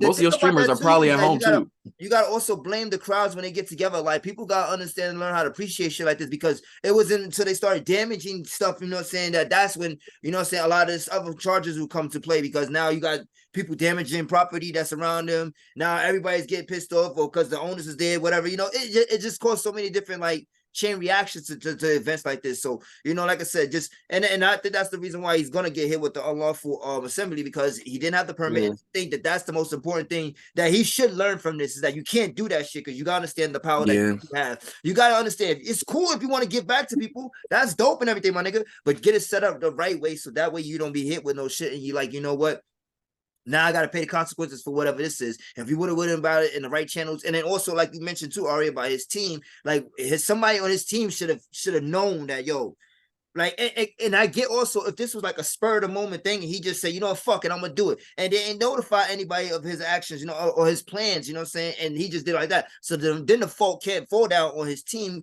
for them not putting it together, you know what I mean? If this was just an impulsive thing that he just said, you know what, I want to do some giveaway shit today, you know what I mean, and he just goes out there, which it kind of seems like it was like, you know, and it wasn't like he planned it, like he really just went on some like, yo, fuck it, I'm gonna do it, and then just did it. Didn't think that the outcome was gonna be that many people. So, you know, once again, you know, that shit was looking like a little concert out there. Nah, they was getting lit, I heard, man. That boy got some pull right now, man. I got shout out to him, man. Young dude got it right now. One of our members in the group, in the CPE group, he actually said he was out there during this whole thing, gathering and shit. Shout out to the homie Ralph, you know what I'm saying? But he said he was actually down there when the whole shit was going on. He said it was getting crazy, but it wasn't getting that crazy in the beginning. Like it was cool in the beginning, but then that's once you get a bunch of niggas in there, you don't know how everybody gonna act. Like everybody gonna be different. And not just saying niggas like black people, like in specific. I'm just saying in general. Like once you get a bunch of people there, you never know what the energy that niggas as a human race. Yeah, exactly. Thank you. Like y'all all my niggas. Just don't call me one if you white. You heard? Like, but y'all all my niggas though. You heard? Like, but yeah, man. So That's right. free the boy. You know what I mean? Like, hopefully, ain't nothing going to happen too major. Find him, lesson learned. Yeah, exactly. And he'd be cool. He'd be cool, man. How about they just arrest the people who did damages and shit? They arrested like 65 people and good. So arrest them and teach them something, because you can't be damaging people's shit. You can't be stealing construction worker shit. They had some lady with her fucking 1-year-old stuck in a bank because she didn't want to come out. Like, you can't cause this type of fucking mayhem, bro. Yeah. Over a fucking PS5. You can't do shit like that, bro. You know what's funny, bro? I know it was a random like left turn from it, but it's still the same thing. I was on Twitter. I haven't seen somebody retweet a post from this like real like I pretty much would say like a right wing type site. pretty much just like, yeah, pretty much just like finding all the like things about Black people and be saying, oh, look at this, look how they acting, or oh man, how they want this and when they acting like this, and just mad videos of that such. And there's like they had a video, I think it was one of the videos from there, and it was a video of these teens in like I think it was like Detroit or somewhere, is ransacking a 7-Eleven, and it's like, bro, man, y'all can't be out here doing it because it's open for, and that page got like 1 million followers, damn near 2 million followers. So you know, it's people that's looking for that stuff. You know what I'm saying? We got to do better, bro. It's just like it's clearly people watching all day, every day. When it was recorded, is put out to the world. You know what I'm saying? Just like anything else, just like the cops getting put out to the world, we get put out to the world just like that when we be doing when we learn looking crazy. It's no different than when someone wins the world championship and then a bunch of people in a white place all act retarded too. Yeah. It's just a bunch of no, exactly. It's just exactly. People. It's not the race of people. It's just a dumb people. But no, I'm just saying though. But then again, but the thing is, we not about to go on page and be like, "Yo, look at them, how they acting. Oh God, man, they don't deserve this. They don't deserve that." You know what I'm saying? Yeah. It's like, especially we're not about to do that. Especially you know what I'm saying? We like you said, like how easily you was able to understand how it is because of the like we understand. They, you know what I'm saying? Everybody be like, oh, like I just say how easy, like, oh, this is just consumerism. They ain't gonna look at it like that. You know what I'm saying? Yeah. They're not gonna look at it like that. But like I said, it's you just gotta, you know what I'm saying? Not say, oh man, have class be up. No, not like that, but just like I said, we can't be out here doing all of that. Can't be doing all of that, man. Mm-hmm. No, for sure. Like you said, because it's people like that who put these pieces together, these little clips together, so that way they can just paint us all in one group. And it's like, well, look, every time I see a person of color doing something, there's always some ignorant shit behind it. So stop giving these motherfuckers ammunition against us. You know what I mean? And especially because, like you said, the way I look at it, they ain't gonna look at it like that. Like we looking at it like, yo, homie just wanted to do a little giveaway. He thought it'd be fun. You know what I mean? Yo, listen, y'all, I'm about to go live. Yo, who want this? You know what I'm saying? Like he just thought he was gonna have some fun with his people. You know what I mean? Which is dope. Like I think, like I said, it's great to want to give back. You know what I mean? Like. But like I said, he still is a little annoying ass little shit to me sometimes. But shout out to the little man, shout out to the homie because he cool. He ain't he ain't the worst thing in the world, It's just mob mentality, bro. Whenever there's a big group of people, one person starts some shit. Exactly. Like everybody that's starts just to do it. Human nature to some degree. It's not group of people, whatever it is. Mm-hmm.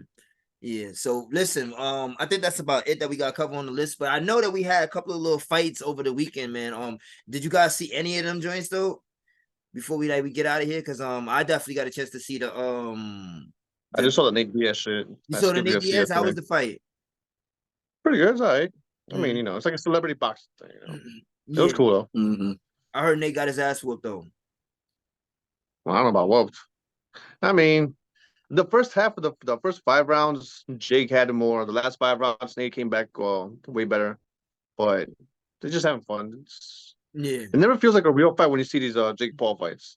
It always feels like, because for some reason at the last round, it's always like when the opponent was winning, like the last round, they start like flaking and just holding back and like laying a hit or two. Like it's very weird, Mm-hmm. But it is what it is. Yeah, nah, that's cool. I'm gonna check it out. So you saying his opponents be throwing the fights? I got you. It could be that, but I just think it's always like weird. Forgot who he fought when he fought still from the UFC. Oh, Tyron. We had Tyron Woodley. Yeah, Tyron Woodley. One round looked real sus, and it's like, but listen, it's not to take anything from Jake. Jake practices, he boxes, he's not like just a random bum either, But nah, he's actually. It just seems a little coordinated sometimes. But then again, the way it's set up, it feels like that because it is, to some degree. Yeah, because it is like a celebrity thing, you know what I mean? Like it's in some way, like I even see. So shout out to Nate Diaz, super getting bag. He haven't announced how much it was, but he said the money he was getting paid for that, he had to do like 3 UFC fights, and probably still wouldn't make that. Damn. So shout out to him getting the bag because Nate Diaz is definitely a legend in the UFC sport. You know what I mean? Like that man, he's known for his bloody battles. So shout out to that nigga. 209. Nah, huh? 209. Yeah, that's a fact. You know what I mean? But so Ari, did you get a chance to watch SummerSlam? Did I? Yeah. I know we're not gonna get too deep in it because we're gonna save that for all Marks pod, you know what I'm saying? But I just want to talk about it real quick since I got you here on CPE, and I know a lot of people they've been mentioning it sometimes to me about that. You know, I used to do it by myself. But yeah, man. Just real quick, what was your miss for the night and your match for the night? All right. My match for the night, women's triple threat. Oh, man, that was exactly right there, bro. From magnificent. Great build up. Bianca's injury, like all of that just played amazingly to the very end, man. To the very, very end. Shout out to my girls. Is it Spoiler Nation? No, yeah, they good. We good. Go ahead. Oh yeah, shout out to my girl EO Sky, big cash in. Shout out to Bailey cracking the shit out of Oscar and Charlotte with the brief. She cracked them. Yo. But Bianca still got hers on Bailey. Like she forever is hoeing Bailey. It never stops. Never stops. But EO, she got it, man. I'm interested to see where they go with it, man. They pushing towards the future and getting more new stars out. I'm cool with it. I'm really, really cool with that. I also seen that EO Sky. I mean, Kairi Sane has been in talks with WWE too. Yep. So, she might be coming back damn near this week. Yeah, so that's we gonna get EO, Kairi, and fucking Oscar in the same division. That's crazy. You know, that's amazing for women's wrestling, especially over there for WWE, man. But yeah, so this of the night, man. Did I have a miss? Hard. It's kind of hard. It was a cool card. Yeah. Like I really didn't have too many qualms about the MMA rules match. Like I thought it was cool. Yeah, that's the only one I have a little gripe with. That would probably be my miss for the night. But either way, I think it was a great finish and everything. Like it was a good fight. Like it did what maybe I was in the midst of it when she hit it with that knee. I was like, ooh. You know what it is too, bro? Because we watch both sports. We watch UFC and we watch wrestling. Yes. A lot of that crowd last night, they're probably not UFC fans, so they're not accustomed to the MMA style of fighting. And they know it's like, come on, y'all not about to do what y'all do there. Yeah. And y'all friends. Yeah, chill out. That was the only thing. I would say my miss for the night was actually the actual stipulation matches. So the MMA rules and that, and the tribal combat stipulation. I think all that shit was thrown out the window. All of us thrown out the window. You know, David is pretty seems like regular matches. Mm-hmm. You got just a regular match with two people doing MMA moves, and another match where you're just a no disqualification. Exactly. That's all. That was all. Like they did all of that, but it was like, dude, it don't even feel like no tribal combat. You got just in a regular ass ring, but that's neither here nor there. Tribal combat, which we spoke about on All Marks, is that if you're gonna have a match with that kind of name behind it, it's gotta have something where it's like really like a one-on-one, become the chief type thing. You know what I mean? So I just don't think that it was fulfilled with that, with especially with the name of the match, the stipulation. This is tribal combat, like exactly. This wasn't not challenge day. Especially if you got all these people now talking about the legacy behind the sacred necklace, you know what I mean? Like, so now everybody, you got all of these different people coming out talking about what it means to hold this prize right here. I think it should have just held a little bit better with, like it just being I think it should have been no disqualification, but just what's the real, like there's no one coming out, like, you know what I mean? I'll start this here because we can probably expound on it on Marks. All this stuff, what's his name, Roman doing right now, it's cool. It's cool. But he does not need the title for this. No, he doesn't. Not anymore. It's like, it's kind of diluting some of the stories at this point. Mm-hmm. Like, you should have just gave this shit to Cody at Mania, man. And that could have even led even stronger in this disconnect with the whole entire bloodline. Like, everybody losing their titles, now everybody's fighting to get it back, you feel me? Mm-hmm. And then it could have been on some like, yo, but you guys did it to that, and you brought Sammy into the whole equation. Now look at us, like, say he's the one that this all started from, and then y'all got y'all claim to go back and fight these guys and get at them because now they kind of fucked up your whole bloodline situation. Like, now, you know what I mean? So it's just so many different ways they could have gone with the story. I still think that the story is amazing, top shelf, one of the best of all time. But now I'm interested in seeing where else is it going to go though now. Yeah, because it's like it's getting towards where that part was like, all right, are y'all like just milking the cow, or do y'all really have something? Mm-hmm. Like, do y'all really got something till Mania? Do y'all like That's a long stretch, for bro. real? Like really? Because that's what I don't think so. September, October, November, December, January, Well, February. Roman's apparently not scheduled or not scheduled televised scheduled for next televised shows.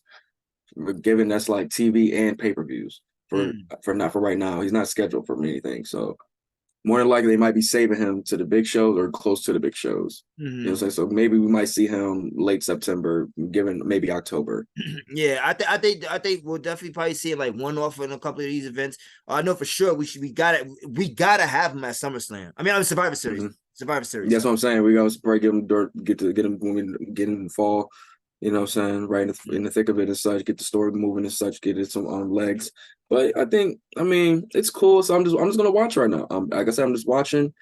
I've got trust in them right now. They've been blessing me with great stories. So I got my trust in them. But right now, I was a little iffy about that one. It was still dope, but it's little parts in it that was just like, why did y'all go that route? That's about it. It's nothing too crazy though. Yeah, it was still a great match, though. Great match. Yeah. I think all the main events matches, because they said it was 4 main event matches, you know. I love the way they sequenced the show. Love it. Especially starting off with Logan and Ricochet. Great match, yo. You know what? No, not for nothing. I wanted to say this here too. Yo, WWE, them niggas really be trying to shit on AEW, everything that they do. Because why at the Ring of Honor, right? When you have with the Athena and Willow match, and they have with so many different callback maneuvers by different women during the rise of Ring of Honor, everything. Why did WWE decide to do this shit with Logan Paul and Ricochet with all the different callback moves? Like when you have Logan Paul hitting them with the Hogan leg drop, right? You got Ricochet trying to do a people's elbow, right? Like with his little people's moonsault, whatever, right? Well, he's done that before. What the people's moonsault? Like when he does the whole fucking. He doesn't do it all the time, but I've seen him do that before. Really? I've never seen him do that before. I remember when it first started, when Rock tweeted him and such. It was around that time I first seen him do it. But anyways, it wasn't like a consistent move, so I can see why people they said they never seen it before. But I know I've seen that. I've definitely seen him do that shit before. Cause I've seen a little twist into the moonsault. Like I've seen that shit before. But I see Logan doing that with some hill shit though.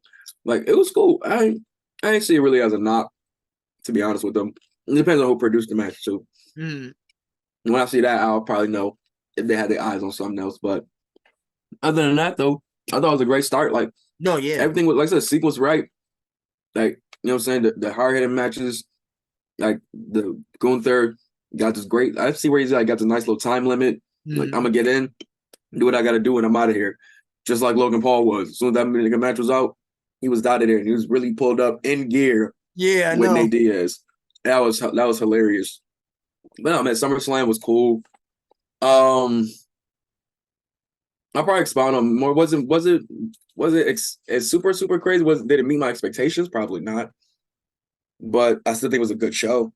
Like it still was. They still had like it was like a bank. It was too big to fail. Yeah, you know what I'm saying. The card was too good to fail. That's what it was too. Like, cause even with the Brock and Cody match, like that's one of my favorite matches. Don't get me wrong. That's another one of my favorite choices. It was good, but a lot of that, like at the ending, I think it was more the psychology part that I was kind of getting sick of. Like with him throwing him out the ring and then him coming back up, you know what I'm saying? Keep coming in and out. Like a good 5 minutes of that shit. Like I was kind of getting bored of that shit. But either way, that's Brock shit, yeah. The pace of it was actually really good though, because it showed like Cody like continuing to climb up, you know what I'm saying, to find defeat Brock. And then even with the finish of the match with Brock pulling him in, embracing him, and then signaling with the crowd, you know what I'm saying, and not doing no heel shit and turning on him, but like really like giving him his love and showing him his flowers. Pass the torch. I think, yeah, exactly. I think, and you know what? I think when you get that kind of recognition, I think the WWE is really gonna love Cody now when it comes to that, because now you just got the stamp of approval from Brock Lesnar. You know what I'm saying? Yeah, damn near bigger than being Roman. Champion. Shit, fuck being Roman. Shit, you got the juice now. Yeah, bully these niggas. And you beat Brock not once but twice in the same year. Like that's not something to play around with. We talking about something also that they said too about. Yeah, he Brock. definitely. Something also they said. Cody's the guy, man. Yeah, he is. But Brock Lesnar, he's the guy.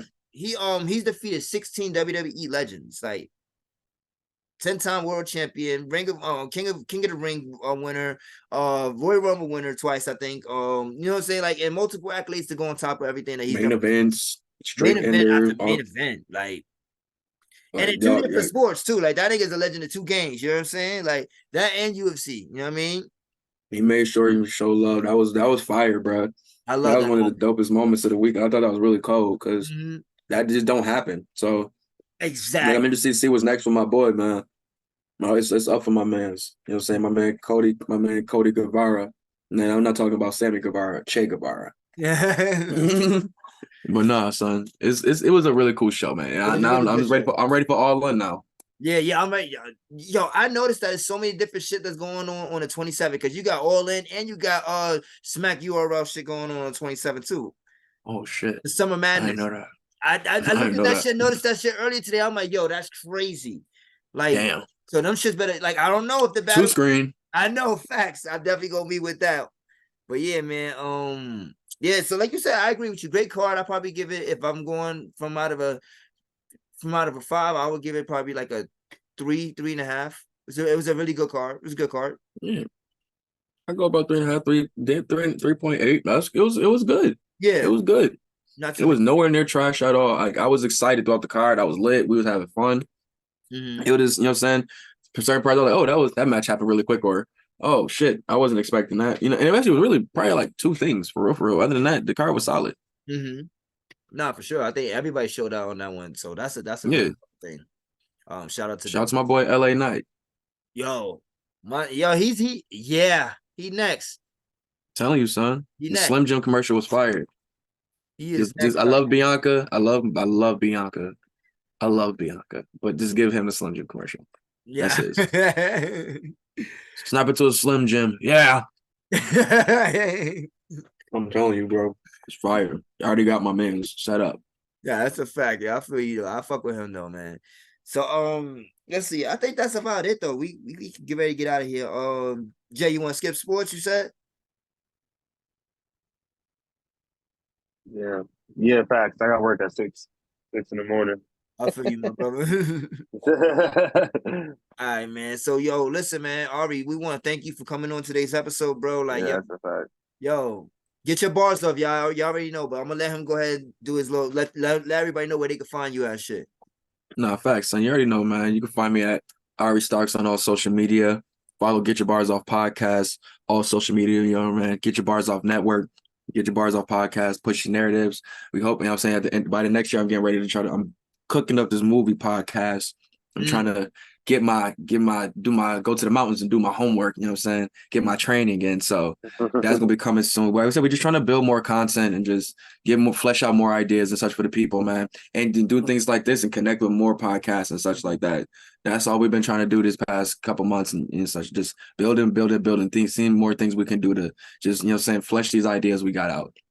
Other than that, man, like I said, Get Your Bars Off Podcast, Ari Starks. Like I said, good luck for having me come up here, man. This was a really fun show, bro. This was a really fun show. Thank you, man. Thank you, yo. And also, don't catch my man also All Marks Pod with All Marks Pod, my boy. Man, catch him over there with the brother Adrian and with Bradley too. You know what I'm saying? So the Super Grand Nova. What's it? Super. You know what I'm saying? The Super Grand. This nigga the Super Legrand Supernova, some shit like that. Smart nigga. Yeah, Legrand Supernova. But nah, that my man Saki Papi. Yeah, Saki Papi, you heard? Yeah, man. Yo, so that's funny. No, we're and then Dan, you already know. Let them know where they can find you. Don't follow me. Don't mind me. Just give me your money. You stealing my shit? That's crazy. Yo. Give me your money. He said, don't follow me, man. Now, y'all already know. Make sure y'all follow us on the CPE podcast on IG, on Twitter, X. That's what it's called now. X. Yo, I can't believe that shit. I can't believe that shit is really X now, my nigga. I'm telling you, all I did was I'm looking for Twitter. Oh yeah, the merch. You already know the merch. Smoking gas, talking fashion. You heard? Don't forget about those. You feel me? That too. But yo, I can't believe one day I go on Twitter and I'm looking for the shit on my phone and I couldn't find it. And the next thing you know, I'm like, yo, because I remember that they was gonna switch it to X, and I'm like, wait, hold on, is it really X? I go scrolling for on my screen, I see a big black X. I'm like, yo, what the fuck? Yo, look at this guy lying. 2 hours ago, you said you thought it was a joke. Yeah, I thought it was a joke. Yeah, but that's what I'm saying. Like, it's the same shit. I'm like, yo, they dead ass I'm got keeping us the tabs X. on you, son. I'm keeping tabs on you, bro. That's the same shit. I'm just saying, like, nigga, I didn't think I was gonna see an X, and next, oh shit, they really changed it to an X. Like, that's what I'm saying. It's a joke, nigga. Like, I didn't know. Yeah. I thought it was a That joke. shit blew me, yo. That shit blew me. I Like thought I said, I it went was to search internet for shit. Twitter on my phone and X popped up, and I was like, "Oh, what the fuck?" I was like, "Do you have an X videos app?" And I Yo, that's crazy. I must have been drunk last night. I got all my shit stored somewhere else. So. Separate Yo, phone. you like my mans, bro. This nigga be like, yo, chill out, bro. Just watch out for. I'm like, yo, dog, please. You don't have to be like this. There's another way of life. Like, That's why you got two phones, nigga. You heard? yo, he said the same thing. Oh my god. Yo, I'm crying. Yeah, I'm dead ass, my nigga. Like, you got He one definitely phone. got two of them things. Yeah, my nigga, one phone for business and one phone for, whatever. That's Yo. wild. That's not what Kevin That's Gates was definitely talking wild. about. Big That's what- socio energy. Nah, nigga, that is what Kevin Gates was talking about, nigga. That's even worse. Nah, true. That is bad that it's coming from Kevin Gates, that nasty ass nigga. Yo, that brother is not human. Nah, that That nigga man is not That's for human. sure. Nah, he One of a definitely is different though. Yeah. But yeah, Yeah, anyway, he's though, a different breed. yeah, man. Let's Kevin go ahead Gates is an and- imaginary character. You think so? He got to be somebody imaginary character on the loose, He's like bro. He's like the opposite. He got to of be the somebody's NPC. sim. He got to be somebody's sim. Somebody's sim. Nah, this nigga called him somebody sim, my nigga. Yo, I'm crying. And send Kevin to work today. Nasty word. Make Kevin change Pampers. Living the Make Kevin nastiest Gates. Truman Yo. episode movie. That nigga said, make Kevin pee on He is the Truman Show. Truman Show. Nah, man. Yo, anyway, yeah, let's not even keep going, yo, because we might just keep going.